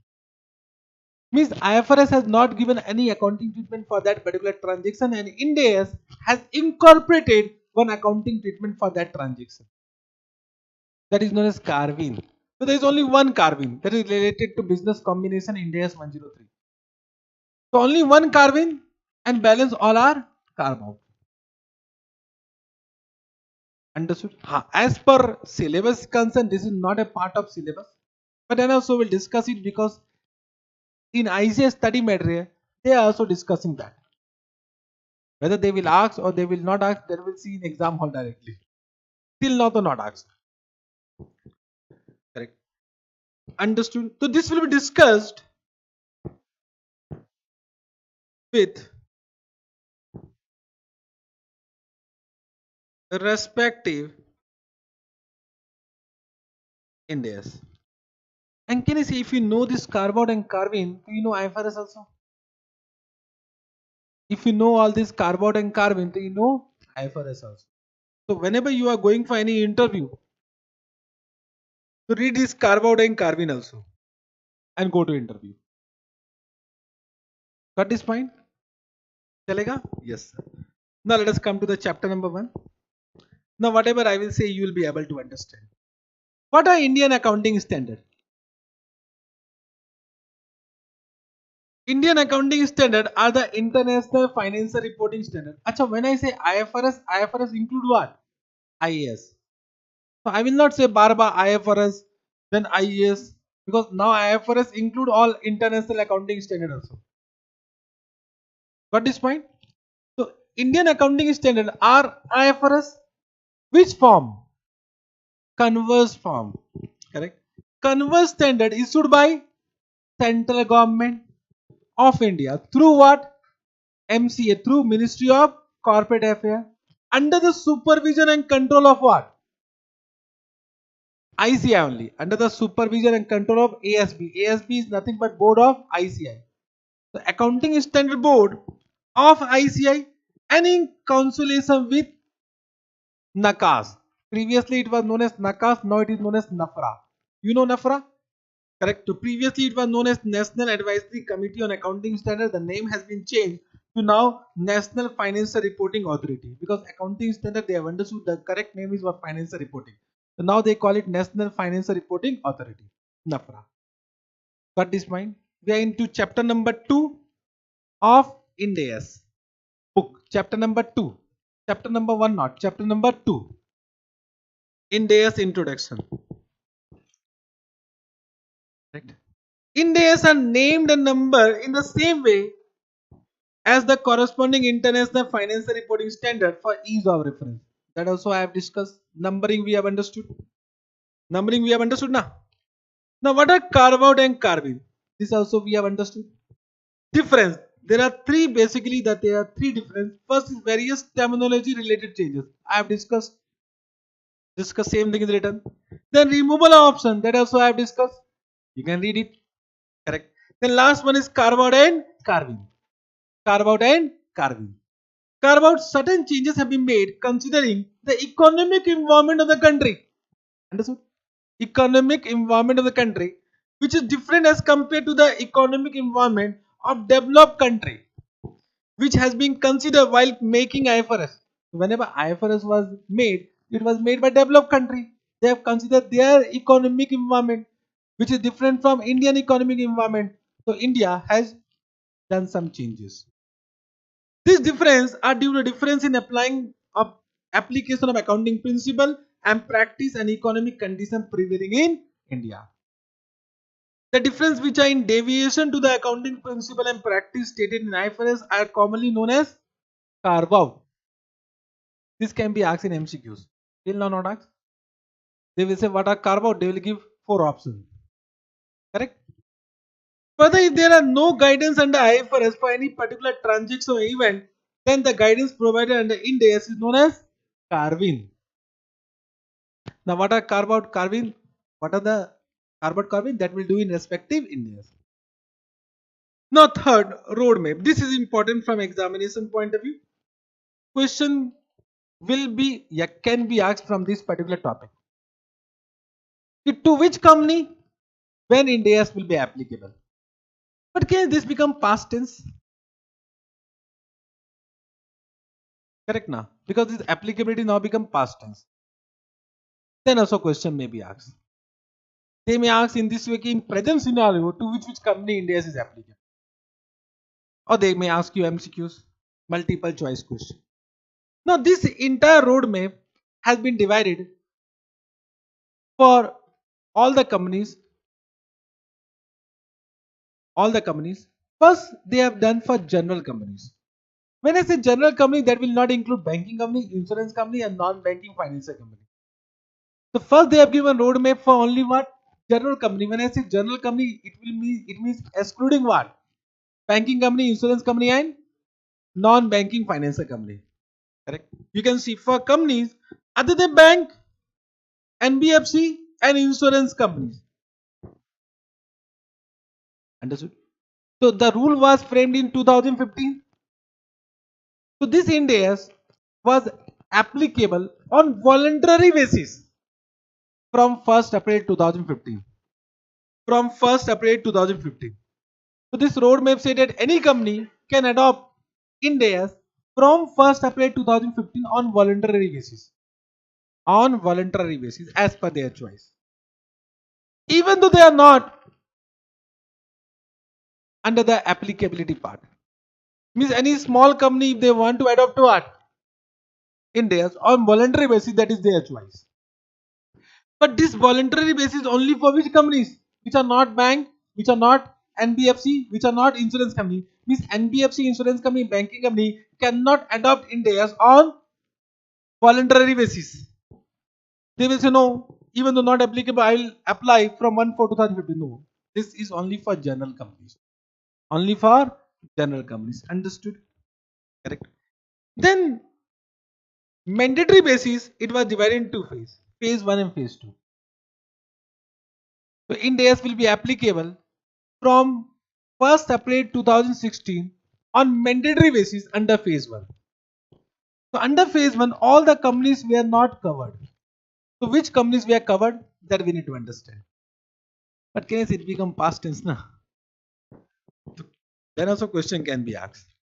So can I say 1st April 2016 on mandatory basis, company listed or in the process of listing in any recognized stock exchange, either in India or outside India, either India or outside India, having a net worth of rupees 500 crore or more. It is rupees 500 crore or more. Means 500 crore is inclusive. Means any listed company or any company which are in the process of listing. They are not listed, but they are in the process of listing. If their net worth is 500 crore or more than 500 crore, that will be covered under phase 1. Then any unlisted company having a net worth of 500 crore or more than 500 crore. You can say in this way A and B combined, any companies having a net worth of what? 500 crore or more than 500 crore, whether listed or unlisted. We can say only in one point A only na. Correct? So can I say under phase 1, any companies whose net worth was 500 crore or more than 500 crore, the Ind AS will be applicable from 1st April 2016. Correct? Limit is given for net worth. Now what one doubt will come, so what do you mean by net worth? How to calculate this net worth for this applicability? So that will be discussed, don't worry. That will be discussed. So what is the meaning of net worth? I will discuss. Then if A and B Ind AS is applicable, so what this rule says that any parent company, parent company means holding company. Parent company means holding company. So any parent company, any subsidiary company, any associate company, any joint venture of above A and B will be also covered under Ind AS even though their net worth is less than 500 crore. Means all the companies which are related to this will be also covered. But the relationship is only through what? Parent, subsidiaries, associate, joint venture. I hope you know parent. You know subsidiary, you know associate also. If you are from new scheme of syllabus, CA inter. Yes or no?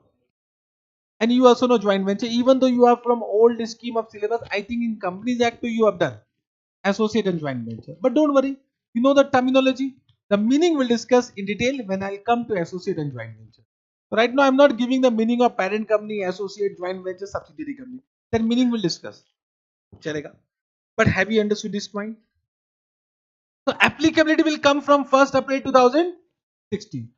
So sir, net worth will be checked on which date? We'll check net worth from which date? Means we need to calculate net worth now. So for which date we should calculate net worth? So what our rule says that the net worth shall be checked for 3 previous financial year. 3 previous financial year. First 2013-14, then 14-15, then 15-16. Understood? If in any one financial year net worth is more than what? Is equal to or more than what? 500 crore, then it will be what? Ind AS will be applicable from 1st April 2016. So 3 previous financial year. So 1st April 2016, 3 previous will be first will be what? 15-16, 14-15, 13-14. Have you understood? Means suppose 13-14, 13-14,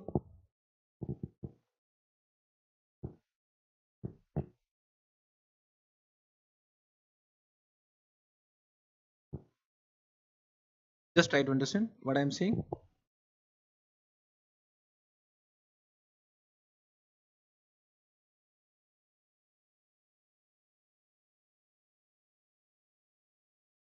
13-14,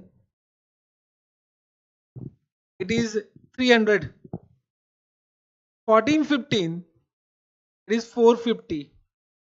And 15-16, it is 500. Whether Ind AS is applicable or not applicable? Applicable. 13-14, it was 600. Then 400. Then 300. It is applicable or not applicable? Applicable from which date? 1st April 2016. This type of question can be asked in MCQs. Multiple choice question. Correct. I think phase 1 to you have understood. Phase 1 you have understood. Okay. Phase 2, it will be applicable on mandatory basis from 1st April 2017 to the balance company, but not to all balance companies. Means whatever is covered in phase 1, that will not be covered in phase 2 now. That is what for them, so India is already applicable. So for phase 2, all companies which are now listed are in the process of listing, which are not covered in phase 1. Means can I say from 1st April 2017, all listed company, even though net worth is negative, then also for them Ind AS will be applicable. Any company which are in the process of listing, for them also Ind AS will be applicable. For them Ind AS will be applicable. Understood? But unlisted company, not all unlisted company. Unlisted company having a net worth of 250 crore or more, but less than what? 500 crore. Because more than equal to or more than 500 crore was already covered in phase 1. So limit is what? 250 crore or more, but less than what? 500 crore. Ind AS will be applicable. So can I say in this way, any unlisted company having a net worth of less than 250 crore, Ind AS is not applicable. Ind AS is not applicable. Correct. And point number C, any parent company, any subsidiary company, any associate, any joint venture of A and B will be also covered under Ind AS from 1/4/2017. Understood?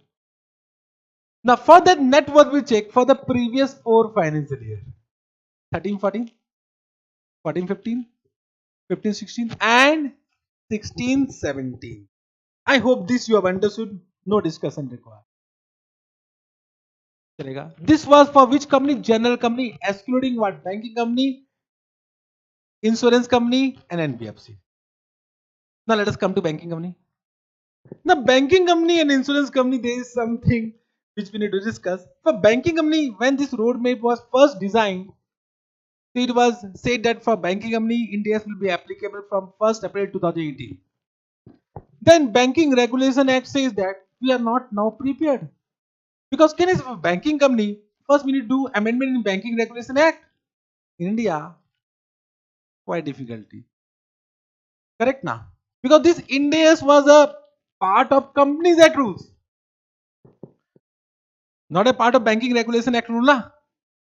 So what Banking Regulation Act says that we are not prepared now to comply with all the requirement in Ind AS, and therefore the applicability was deferred. Until now, it has not been notified. It means for banking company right now, what is the status? Ind AS is not applicable. Ind AS is not applicable. So for scheduled commercial bank, excluding RRB means what? Regional rural bank. For them, Ind AS will not be applicable. For them, RBI defer the Ind AS implementation till further notice through a notification dated 22nd March 2019. After that, no notification came. Same happened with insurance company. Insurance company first date was 1st April 2019. But IRDA, Insurance Regulation and Development Act says that we are not prepared right. We require some time. And for them, Ind AS 117 was also in drafting stage, I will say. So once again, we need to wait for this further notification. And I will say once this is notified by IRDA, then Ind AS 117 will be applicable for your syllabus. When it is notified, we don't know. So right now, there might be some changes in this when your attempt will come. Quite possible.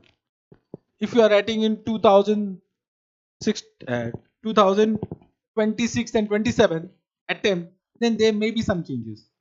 So whenever you are revising this particular part and I have not notified anything, so message me, I will update you whether there is any changes or not. Chalega? Insurance company also you have understood. Now coming to non-banking financial company. Now for non-banking financial company, there is no specific act. It is under the RBI guidelines. RBI guidelines and General Companies Act is also applicable.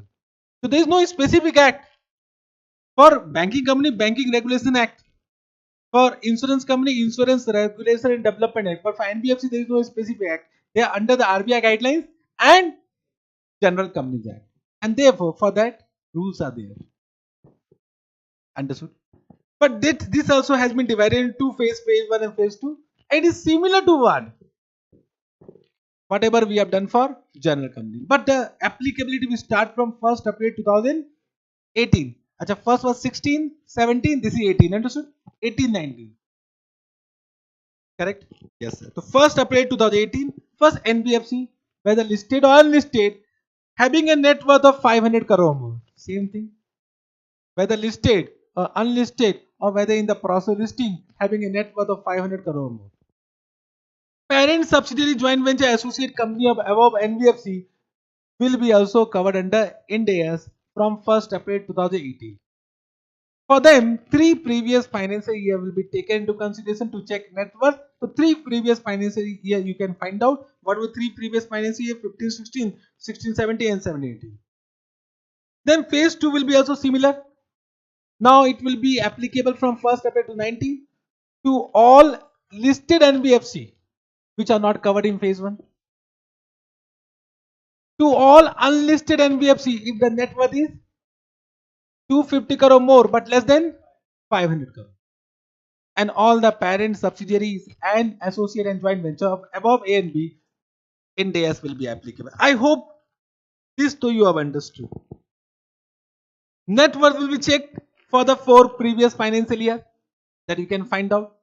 From which date? From 1st April 2019 for previous financial year. Any one financial year net worth cross the limit, Ind AS will be applicable. Ind AS will be applicable. However, one note is given: voluntary adoption of Ind AS is not allowed to NBFC, banking company and insurance company. Means voluntary adoption is only for what? General company. This is very important for MCQs.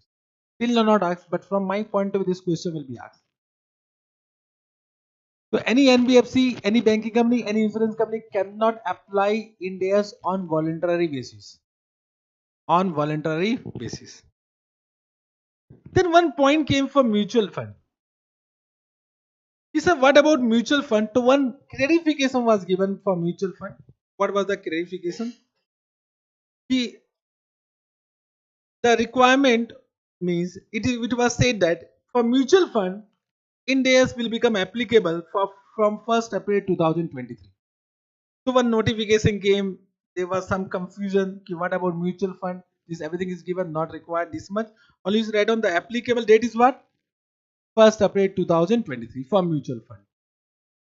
You know about mutual fund. I'm not discussing what actually is mutual fund. Okay? Understood. Applicability part done. Now any company which is not covered in this particular criteria is right now banking company Ind AS is not applicable. So AS will be applicable. For them, their act and AS will be applicable. So any company to which Ind AS is not applicable, apply existing accounting standard. Apply existing accounting standard. So that has been given as a point. The companies not covered by the roadmap shall continue to apply the existing accounting standard. Now one doubt came, okay, sir, this Ind AS is applicable to separate financial statement. Whether it is also applicable to consolidated financial statement? Yes, sir. If it is applicable to CFS, if it is applicable to individual financial statement, it will be also applicable to consolidated financial statement. So Ind AS is applicable for both consolidated and individual financial statement. So what is the meaning of net worth? Net worth, they said, as per Companies Act. Means net worth has been defined differently in different act. And if you have read FM, so FM means capital employed is nothing but net worth. So they have given some different calculation part. So here we'll calculate as per the definition given under Companies Act. Now Companies Act says net worth means paid up share capital. Paid up share capital. When I say share capital, it will include equity share capital or it will include both equity and preference. Both. It will be equity share capital plus preference share capital. Preference share capital. Chalega? Then all the reserve and surplus created out of profit. All the reserve and surplus created out of profit. Normally, can I say reserve and surplus are created out of profit? Can you give some examples which are not created out of profit? Capital reserve, but not all capital reserve. Capital reserve in case of amalgamation chapter. Not all capital reserve. Capital reserve in case of amalgamation chapter. Right? Goodwill and capital reserve. So that capital reserve is not created out of profit. Any more example? Revaluation reserve as per AS 10. That is also not created out of profit. Because this will not be included. Because only those reserve and surplus which are created out of profit will be added. It means revaluation reserve and capital reserve, but does not include reserve created out of revaluation of asset and amalgamation. Means as in amalgamation means capital reserve. Are you getting what I am saying? But not all capital reserve. There are some capital reserve which is apart from amalgamation chapter. Which is apart from amalgamation chapter. That if created out of profit will be added. Will be added. Correct? Got this point? Yes, sir. Yes, sir. Now the question arises whether securities premium is created out of profit. No. But can I say it is a part of capital only? It is a part of capital. So that will be added. Securities premium account will be added. However, I will say it is a capital only.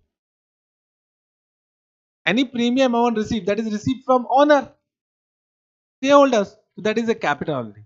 So if you are adding paid up capital, you should add also what? Securities premium. And securities premium is never a reserve and surplus. Whether it is a reserve and surplus. Securities premium is capital. We just try to understand. I am just giving thoda sa extra gyan to you. Extra gyan. Okay. I mean exam oriented batch. I will thoda sa restrict myself to extra gyan. Thoda sa because okay. But whatever is required to become CA, that I'll give.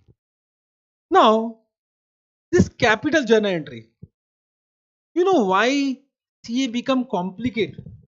There is one reason why CA become complicated is our education system, and that too in 11-12. In class 11-12, what you call it? Your intermediate 11 12. This commerce study is totally bakwas, full rectification, and because of that reason our CA become complicated. And if you have not done CA foundation conceptually, because CA foundation can be passed even though you are not conceptually strong, and if you pass CA foundation without conceptual understanding, CA inter will become difficult, and then CA final will become difficult. Correct? Now, capital. Just try to understand. I'll ask you one question. Let me understand how conceptually you are. So whenever I'm asking question that is based on your previous classes, you need to be open for answer even though you don't know. So when I say sole proprietor, when I say partnership firm, when I say company, there are three forms of business. When I say proprietorship, to what journal entry you do for capital introduction? Bank account debit to capital. बचपन में किया याद करो. And you have understood this journal entry and that was clear. Bank account debit to capital. Then in partnership firm you have understood there can be more than one owner. So you started passing journal entry bank account debit to partners capital. But the entry remains same na. It is partners capital. So there are two partners. So write down partner 1 capital, then 2 partner 2 capital, partner 3 capital, partner 4 capital, whatever is coming. But the journal entry remains same. But once the companies came, entire journal entry suddenly changed. And actually difficulty started from company introduction. You know, difficulty was not in partnership firm, difficulty was not in proprietorship. Difficulty started from company because suddenly your entry changed. Now here, who will become the owner? Shareholder. Shareholders will become the owner. But you started one journal entry, bank account, debit to share capital and to what? Securities premium. अचानक से this entry came ना. So this तो compound journal entry I have given. First one application, allotment, call money, final call. That of course you have understood. But the entry, the compound journal entry change na. Suddenly premium started coming in your life. We just try to understand. Ki suppose the face value. When I say face value, you know face value. Face value is suppose 100 and issue price.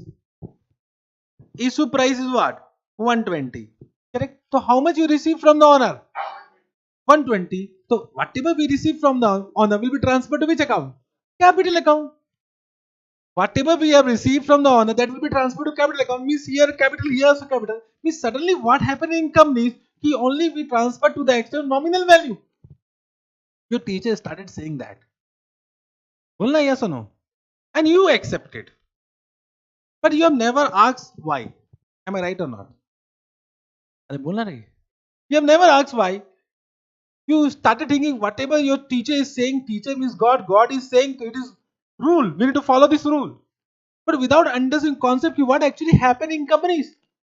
Why whatever you receive from the owner that should be transferred to capital account. That was the general rule. But what happened here? That you started doing like this. What was the rule? Miss why? Why? What happened? Understood? And difficulty started from here. You have never realized that. Actually, you have not realized that. There is a difficulty. Yes, there is a difficulty. Because securities premium we used to show under reserve and surplus. Bakwas. Reserve and surplus means what? Profit. Whether it is a profit, then we will not do business only. We'll only issue capital at premium and be silent like this. Simple na. Means securities premium under reserve and surplus. A big question mark. A big question mark. But have you asked this doubt to your faculty? I don't think so you have asked this doubt. CA foundation to never, CA inter also never. बोलना रे. Correct. Got this point. Acha, I will ask you one question. Let apply thoda sa common sense because I said you should be open for answering. And if you apply common sense now, most of the time your answer will be correct. Why we have done this journal entry? Why this journal entry? Chala, I will not waste much time. This is only because of Companies Act. Only because of Companies Act or Bakwas Companies Act. Now Companies Act says any amount received over and above nominal value will be transferred to premium. No logic. No logic. You ask me logic. Your company law teacher, if they are giving logic, that is bakwas beku bana rahe aapko. If your company law teacher is giving some logic behind this, totally bakwas. Only because of Companies Act says the equity share capital will be disclosed at nominal value and anything received above, over and above nominal value will be transferred to securities premium account. Why, Baba? Why? You receive the value, na? So whatever value you receive, that is capital. Simple, na? And there was no accounting standard on that. There was no accounting standard on equity. AS1 to AS29, there is no AS on equity. Means whatever we are doing as per Companies Act. And can we violate the requirement of Companies Act? Means AS cannot override the requirement of Companies Act. Same, Ind AS also cannot override the requirement of Companies Act. Are you getting what I am saying? But if you see Ind AS, in Ind AS we have one Ind AS on equity. Ind AS 32. What Ind AS 32 says, whatever received from equity participant will be transferred to equity. Means there is no concept of premium under Ind AS. And that is correct. Means as per Ind AS 32, what journal entry will do? Bank account debit to? No, only equity. Equity, this, equity. Ind AS says this. Means as per Ind AS 32, our journal entry is 120. But as per Companies Act, our journal entry will be what? Bank account debit to equity share capital 100 to securities premium how much? Are you getting what I am saying? Now, till now there is no amendment under Companies Act. Can we override a requirement of Companies Act right now? Means Ind AS will not prevail over Companies Act. Companies Act will prevail over Ind AS. Therefore, in our class, even though Ind AS says this, we'll follow which journal entry? This journal entry. Understood what I am saying? Are you able to understand? Means as per Ind AS, there is only equity, including premium. But we need to prepare financial statement as per the requirement given in the Companies Act. Schedule 3. They say equity share capital at nominal value. Therefore, we'll split it. But I hope you'll appreciate this journal entry at CA final level. Am I right or not? And why to segregate premium from contribution? So, of course, we should appreciate this journal entry now. Am I correct or not? So, sometime when I am passing this journal entry, don't be confused. It is as per what? Ind AS. Because I am teaching what? Ind AS. Suppose I forget this journal entry, it means I am doing this journal entry as per the requirement of what? Ind AS. So, I am not wrong. I am following what? Ind AS. Because I am teaching what? Ind AS. But can you say from examination point of view, should pass with journal entry? This journal entry. Have you understood this point? So I have just given some extra gyan. Of course, this gyan will be used in this particular syllabus only.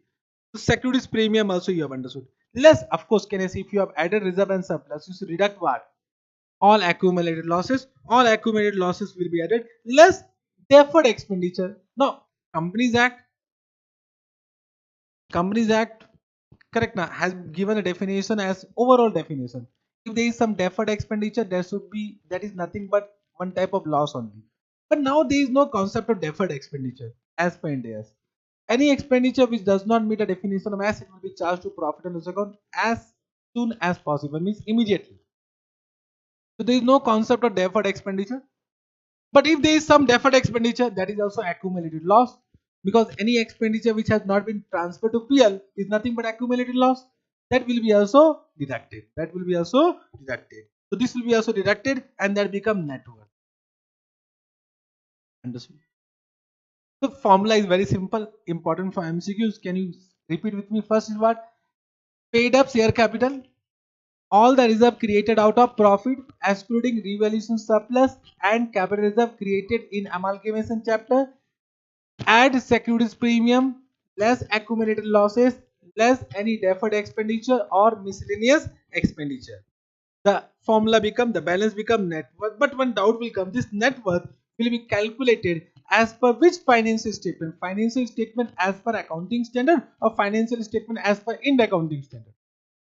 Accounting standard, because till now Ind AS has not been applied.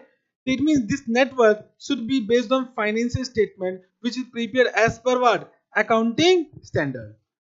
Correct. One more doubt will come, sir. This net worth we should check based on standalone financial statement or consolidated financial statement. Standalone, because it is applicable entity wise, not group wise. India is applicable entity wise, not group wise. Therefore, one clarification has been given. Net worth should be calculated based on standalone financial statement prepared as per existing accounting standard. Understood? Correct. Got this point? Net worth also you have understood. Correct. Then one exception has been given. Any companies which are listed or in the process of listing to SME stock exchange, small and medium entities stock exchange. There are many SME stock exchange. Now, SME stock exchange has not been defined in the rules. So that you need to find out which are SME stock exchange. So there are many other stock exchange which are not so much popular. For example, in Hyderabad also there was some Hyderabad stock exchange. Now it has been destroyed. But that was one SME stock exchange. So normally what happened to become, suppose I am I want to incorporate one company. But if I say I am a listed company, whether it is what one type of brand or not, means I am trying to create my brand. So what happened ki suppose I form one company which is a small company and I listed in a what? In a Bombay Stock Exchange, National Stock Exchange, a lot of listing fees are required. It's an expensive method. So what I will do, I list my shares in SME Stock Exchange. And I will say to the entire public, we are what? Listed. Understood? So if you are listed in a small and medium entity stock exchange, then Ind AS is not applicable to you. But you can adopt what? Voluntary. You can adopt voluntary. Understood? So that is given. Companies whose securities are listed are in the process listing in SME stock exchange are not required to comply Ind AS. However, they are voluntary. They may voluntarily apply Ind AS. Understood? Correct? Means any companies which are listed in SME stock exchange, for them Ind AS is not applicable, but they can voluntarily adopt Ind AS. Now one note will come, sir. First year we have adopted voluntary. Second year we realize that Ind AS is very dangerous. Now can we reverse it? Well, no. Once you have adopted voluntary, it should be adopted for entire life. Understood? Correct. So once a company voluntarily follow Ind AS, it is irrevocable. It is irrevocable. Already I have informed you that Companies Act will prevail over AS and Ind AS. So law will prevail over AS and Ind AS. Law will prevail. Law means including all act. Means SEBI guidelines will be prevailing over what? Ind AS. Understood? But there is one exception to this rule. Companies Act Schedule 3 requirement. Companies Act Schedule 3 requirement. So Schedule 3, you know about a format. So Schedule 3 format is a part of Companies Act. But Schedule 3 says that it can be modified as per the requirement of AS and Ind AS. Means can I say if there is some changes in Ind AS, the format can be modified? Format can be modified. So that exception I have given. However, AS or Ind AS will prevail over the requirement of Schedule 3 of Companies Act. Only Schedule 3, not Schedule 2, not any other schedule. Got this point? Only Schedule 3 can be modified as per the requirement of AS or Ind AS. Got this point? Correct. Now, there are some important points. Just try to understand. Suppose there is one, you want break? We'll take a break. Break require है. We'll take a 10-minute break. Okay, 10-minute break, so that you become relaxed. And then, because today is what introduction class, you might not feeling heavy, but once I'll come to heavy chapter, so of course break is required.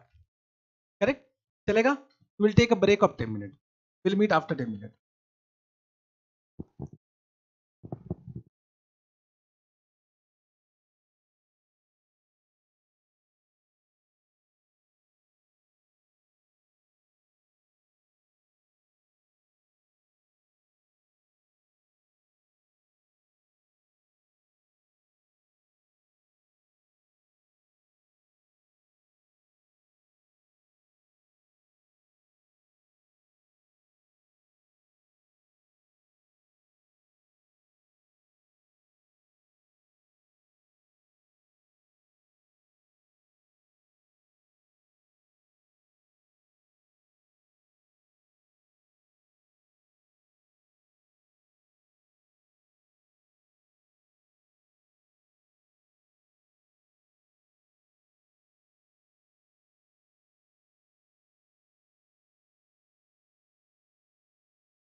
Now, can we start once again, everyone?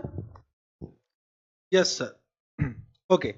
So before break, we were discussing about, we have discussed up to point number 7. Up to point number 7 and out. I hope today is the introduction class. Whatever I am saying, you are able to understand. In the balance class, whatever I will say, that also you will be able to understand. Means in my class, doubt will be less. Means I will only create a doubt if you are not asking any doubt. When you are not asking doubt, it means you are not thinking conceptually. So I will make you, means I will create a situation in that way that you start asking doubt from me. And when doubt is coming, it is good only. When doubt is coming means you are thinking conceptually. When doubt is not coming means whatever I am saying that you are following. Chalega?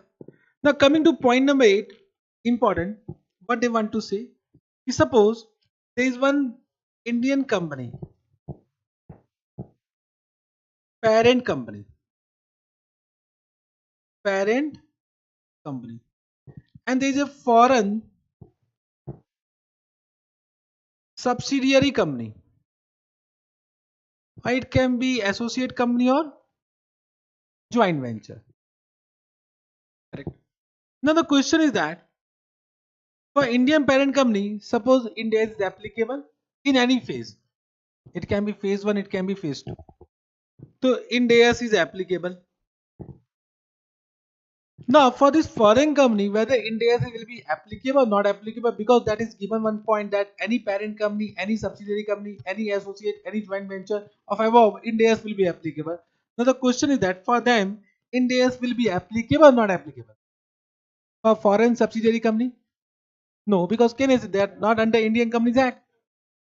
They are not incorporated under Indian Companies Act. Therefore, can I say for them, their gap will be applicable. No, whatever they are following. We are not discussing about that companies. So I can write down either they are following their own gap or they are following IFRS. Let us say they are following IFRS. Understood? So they are following IFRS. It means they are following IFRS for their own reporting purpose. Own reporting purpose means, of course, every company need to report as per their regulatory environment. So for their own reporting purpose, they are following IFRS, and this company is following for their own reporting purpose Ind AS. Correct. So can you see they are following, they are preparing their standalone financial statement as per Ind AS and IFRS respectively. Now this Indian parent company will also prepare CFS. CFS means what? We need to consolidate these two financial statements. Whether this is possible or whether this is permissible. But no, this is not permissible. You cannot consolidate any financial statement which is prepared based on IFRS. Therefore, what clarification has been given? This foreign subsidiary company need to provide information to what? Indian parent company as per Ind AS for consolidation purpose. For which purpose? Consolidation purpose. Means can I say this company, foreign company, will provide information based on what? Based on Ind AS for which purpose? For consolidation purpose. Means indirectly, so they are also applying what? Indirectly they need to also follow Ind AS. Understood? This can be asked in one case study based question. Have you understood this part? Yes, sir. That is only given here. What is given? It is a relief that an overseas subsidiary, associate or joint venture of Indian company is not required to prepare its standalone financial statement as per Ind AS. However, this entity will still have to report a Ind AS adjusted number for the Indian parent company to prepare what? Consolidated Ind AS account. Consolidated Ind AS account. Understood this point? So this was point number 8 we discussed. Coming to point number 9. Point number 9, what they want to say, suppose there is one company, A Limited. A Limited. A Limited is listed in London Stock Exchange as well as Indian stock exchange. Correct. So as per Indian stock exchange, they need to follow Indian GAAP. Means before application of India, they are following accounting standard. So they are preparing their financial statement based on what? Accounting standard. And because it is also listed where? In London Stock Exchange, they need to report as per the guidance given as per the requirement of that stock exchange, and they are also preparing their financial statement based on what? IFRS, quite possible. Means before application of Ind AS, I am saying. It means they have two financial statement. One financial statement is as per existing accounting standard, and one financial statement as per IFRS. Now, suppose from 1/4/2016, Ind AS is applicable. Ind AS is applicable. So what they want to say? They want to say that they will substitute this financial statement as per the requirement of Ind AS, because only 5% difference. There is only 5% difference. So can I say what they want to say? That we are already following IFRS, so we can substitute financial statement which is prepared as per IFRS as per what? Financial statement as per Ind AS. Whether it is permissible? Well, no, this is not permissible. This is not permissible. Understood? Correct. So what they want to say? The company cannot adopt IFRS as a substitution for what? Ind AS. So they have given one clarification that if you are already following IFRS, it does not mean you can substitute IFRS for what? Ind AS. Chalega. Then three more clarification has been given. What is this clarification? Just try to understand. What they want to say is, suppose there is one parent company which is a listed company. So Ind AS will be applicable. And suppose Ind AS is applicable from 1/4/2016. Okay. And there is one subsidiary company which is either banking company or insurance company or NBFC. Correct? Understood? Now the question is what? If you read the rules, general company rules, any subsidiary, associate, joint venture of above, Ind AS will be applicable.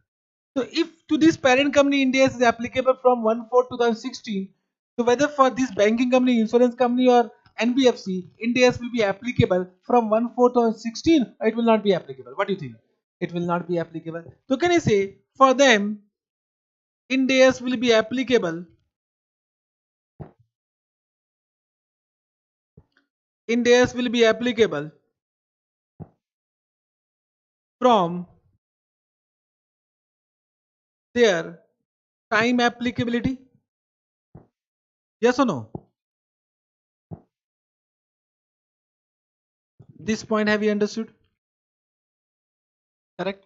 This also clarification has been given. But in this one doubt will come.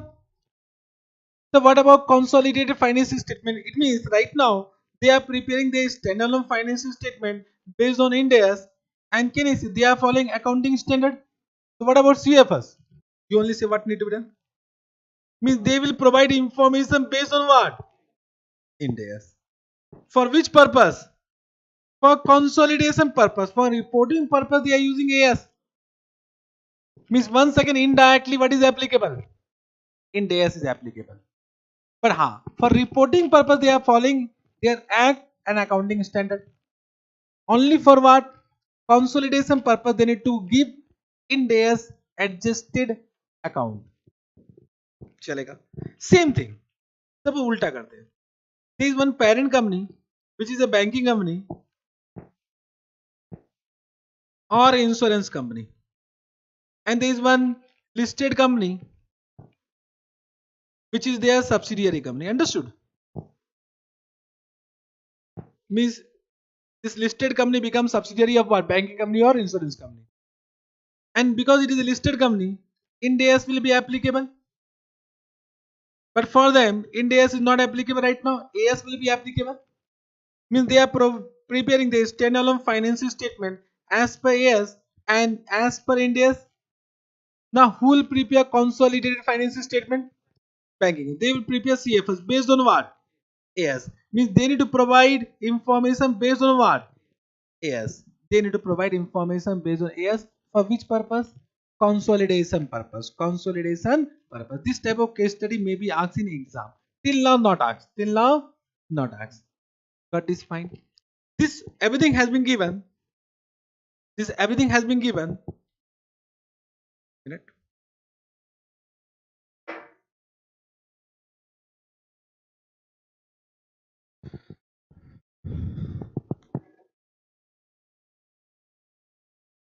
This everything has been given in this 3 case study. If you read, you will be able to understand. Chalega. Means this chapter is completed.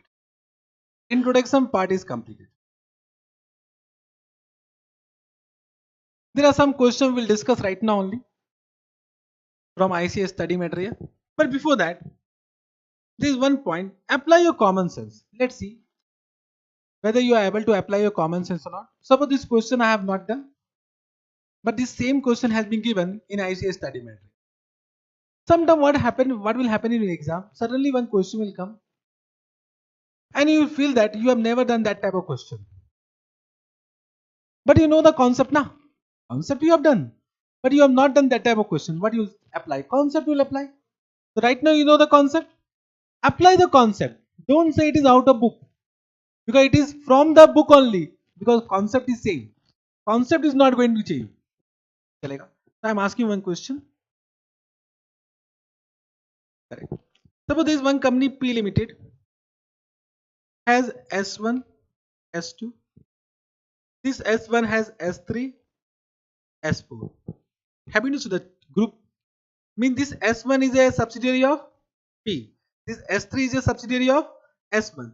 This S2 is a subsidiary of P. This S4 is a subsidiary of S2. Means this become ultimate parent company for S3 and S4. Means if P control S1, it means P also control S3. This two you have understood. Now this S1 is a listed company. And this P, S2, S4, S3 are not listed company.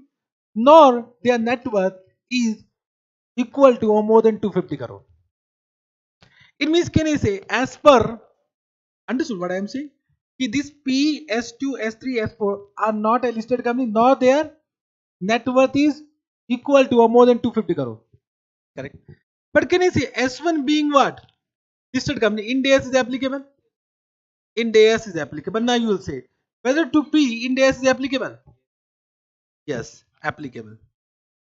Whether S3 Ind AS is applicable? Yes. Whether S2 and S4 Ind AS is applicable? Huh? 1 minute. Two answer came. Doubt is there na? This was the only doubt. How many are saying yes? How many are saying no? Because in CA, minority always win. So no is correct. And those who are minority, they need to be confident in their answer. Because normally what will happen? They will try to change their answer as per majority. So in CA, you need to stick to your answer only. Got this point? Means just try to understand. If you read the rules, what is given? Associate, parent, subsidiary, associate, joint venture of above. Above means S1 na. Above is not P. Above is not S3. Bolna yes or no? So we need to go as per the rules, concept. It means as per the rules, Ind AS is not applicable. Not applicable. Ind AS is not applicable. But for consolidation purpose, they need to provide information to parent company based on what? Ind AS. And they can voluntarily adopt what? Ind AS. So this company S2 and S4 practically voluntarily they will adopt what? Ind AS. They will always voluntarily adopt what? Ind AS. So as a CA you need to give one consultancy to them ki why Ind AS will be applicable to you indirectly. Better apply voluntarily. Understood? This same question, this same question I used to discuss when there was no question in ICS study matter. Then again this question was introduced by ICI. It means whatever question I create can be asked in exam. Whatever question I create can be asked in exam. I don't know which attempt. I don't know which attempt. It means whatever question I am framing, even though that is not in ICS study matter, that is important, not important. And this time happened. One question I used to take in Ind AS 12 from out of the book, similar question was asked in exam. And most of the student, even my student, have done wrong. Why my student have done wrong? You say, they sir outside the book will follow. Sir, why he is teaching so much? What is the requirement? We can pass with small number of questions. So even my student, I'm not saying my student are very good. They will follow whatever I'm saying. They will never follow. They'll follow what YouTube channel. They will follow YouTube channel 2 volumes of question bank.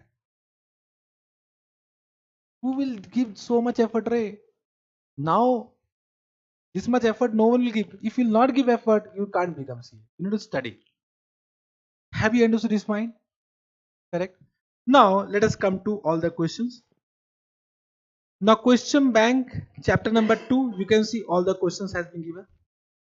You can see question has been colored in 3 format. You'll understand what to do, what not to do. Okay, na? That you need to understand. Whenever it is blue color, it means one time practice required. One time to pakka practice required.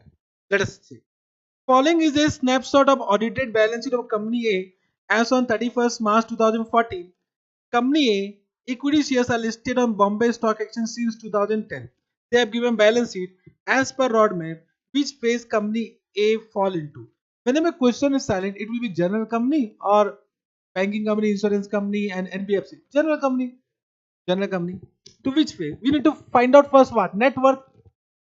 Whether equity share capital will be added. Securities premium. General reserve. Revaluation reserve. Profit and loss account. Yes. Miscellaneous expenditure. Minus. What is the total coming? 160 plus 200 plus 150 plus 75 minus 80.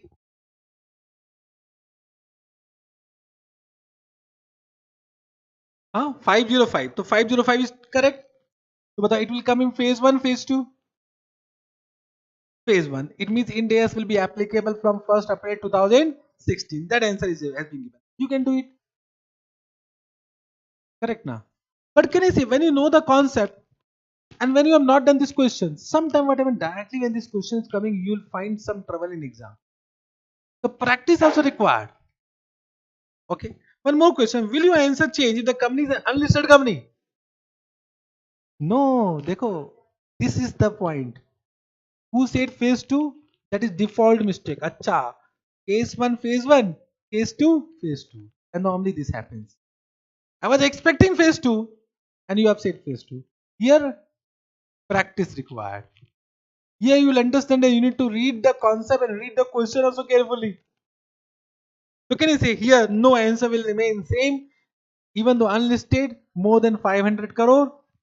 It will be phase 1 means Ind AS will be applicable from 1st April 2016. Let's say in question number 1 the balance of PL account is negative 375 crore. What they are saying? Now this PL is actually 375 negative. So what is the net worth? What is net worth? Means 505 minus 300 ka na? I'm sorry. Make total once again. 160 plus 200 plus 150 minus 375 minus 80. 55. 55 negative, positive. Positive. So 55 is coming. Now same question. As a roadmap, which phase company A fall into? Bolo. Bolo. Phase 1. Dekho. 1 second. How many are saying phase 1? Answer is wrong. How many are saying phase 2? How many are saying not applicable? Not applicable is also wrong. It is listed company. No. Point number A है marks. देखो what is actually happening. Simple question ना. I could have deleted this question from your material to inform you that this 2 question bank, 2 volume question bank, life is easy. Can I do that? And देखो, I have mentioned this in second category. Practice one time, Baba.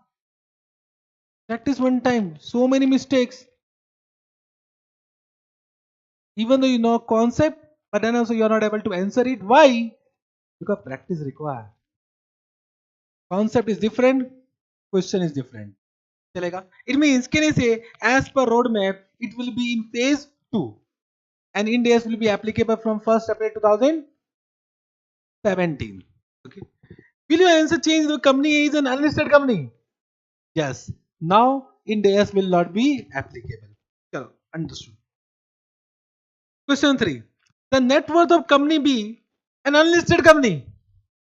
Company B was 600 crore as on 31st March 2014. However, due to losses incurred in 14-15, the net worth of company was 400 crore as on 31st March 2015, from when the company B shall apply Ind AS. Phase 1, phase 2. Phase 1, because in any one of the 3 financial year, it meet the criteria, phase 1 will be applicable from 1st April 2016. This though you have given correct answer. So 1st April 2016, because it is unlisted company, huh? Unlisted company, 500 crore in phase 1 only. Net worth of company C is an unlisted company. Mostly they will ask unlisted company only, because unlisted is more dangerous. Was 400 crore as on first financial year 31st March 2014. Correct? Live student, you also try to answer. However, the net worth of company was 600 crore as on 31st March 2015, from when the company shall apply Ind AS. First phase only from 1st April 2016. Why? Because if it is applicable in any one of the 3 financial year, phase 1 will be covered. Means it will be covered under phase 1. Company D is a parent company of Group A. Whenever these type of questions come, make a flow chart. Company D is a parent company of Group A.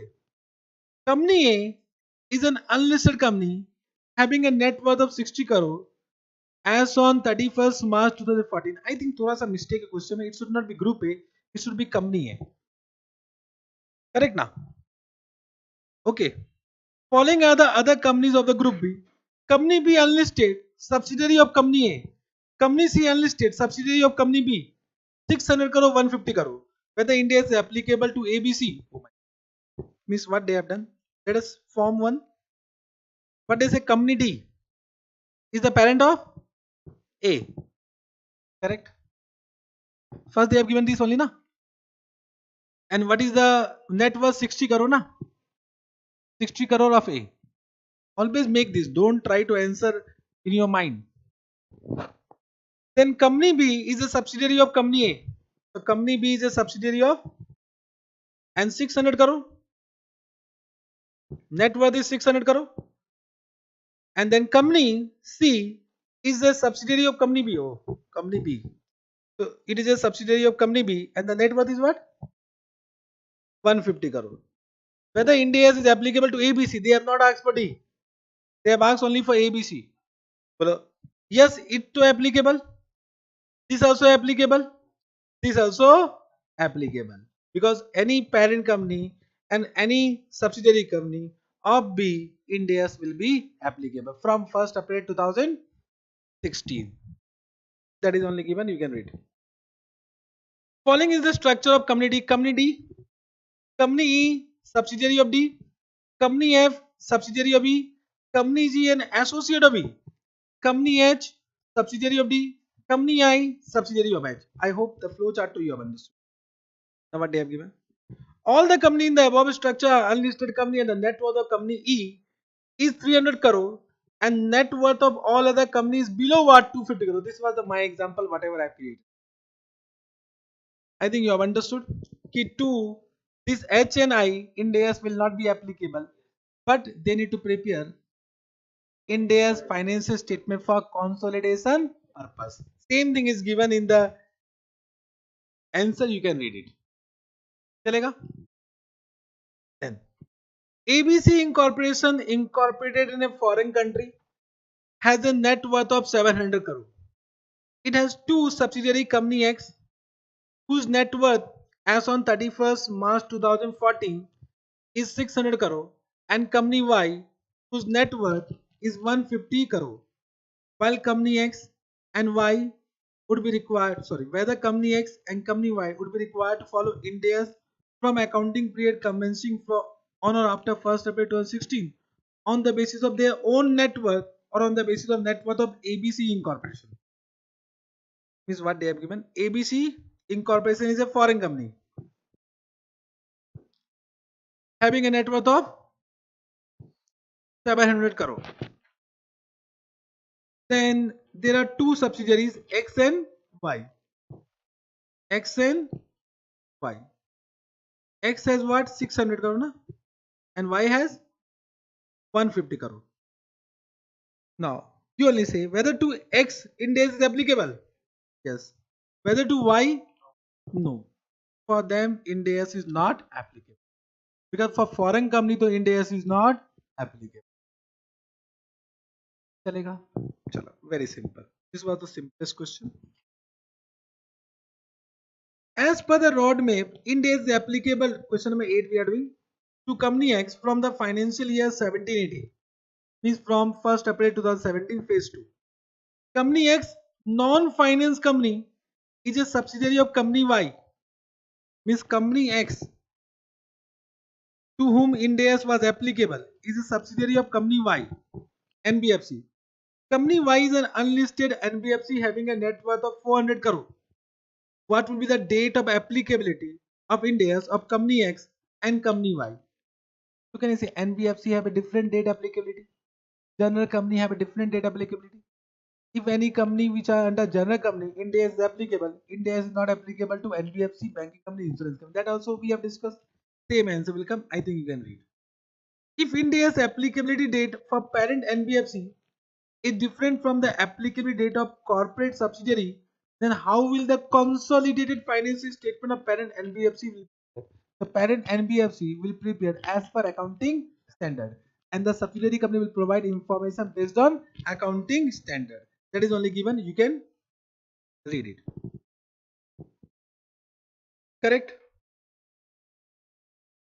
This question now you will be able to understand when we'll complete consolidation chapter, because this has given some definition of joint venture, joint operation like this, which you don't write now, and I don't want to discuss that.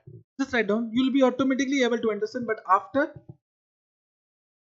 consolidation CFS, after consolidated financial statement chapter, then you read. अभी right now if I will explain also ना मजा नहीं आएगा, and you will automatically understand after that chapter. ठीक है? Balance. This is one theoretical question. This is also one theoretical question. This you can do by your own. Done. Chapter is over. So will you do all the question like this? No. In other chapter, I will not take all the question. Otherwise, I will also die and you will also die. So of course, I'll do some selective question. The balance repeated question or the question which I know you can do by your own, that I will not do. Chalega? Okay. Time is also over. For today, we have done only introduction part. Basically, your class will start from tomorrow. So we have done only introduction. Now you know the Ind AS is applicable for which companies.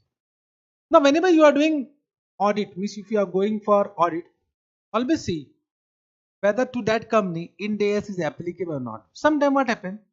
There is one company, private limited company, but that might be a subsidiary of an unlisted company which have a net worth of what? 250 crore or more. So your client does not know. So you should inform that by this private limited company will be covered under Ind AS. So always cross check net worth whenever you are doing audit. Okay. Thank you very much for today. I hope you have understood the entire class. Tomorrow we'll meet at the same time. Till then, bye bye. Enjoy your remaining day. Bye bye.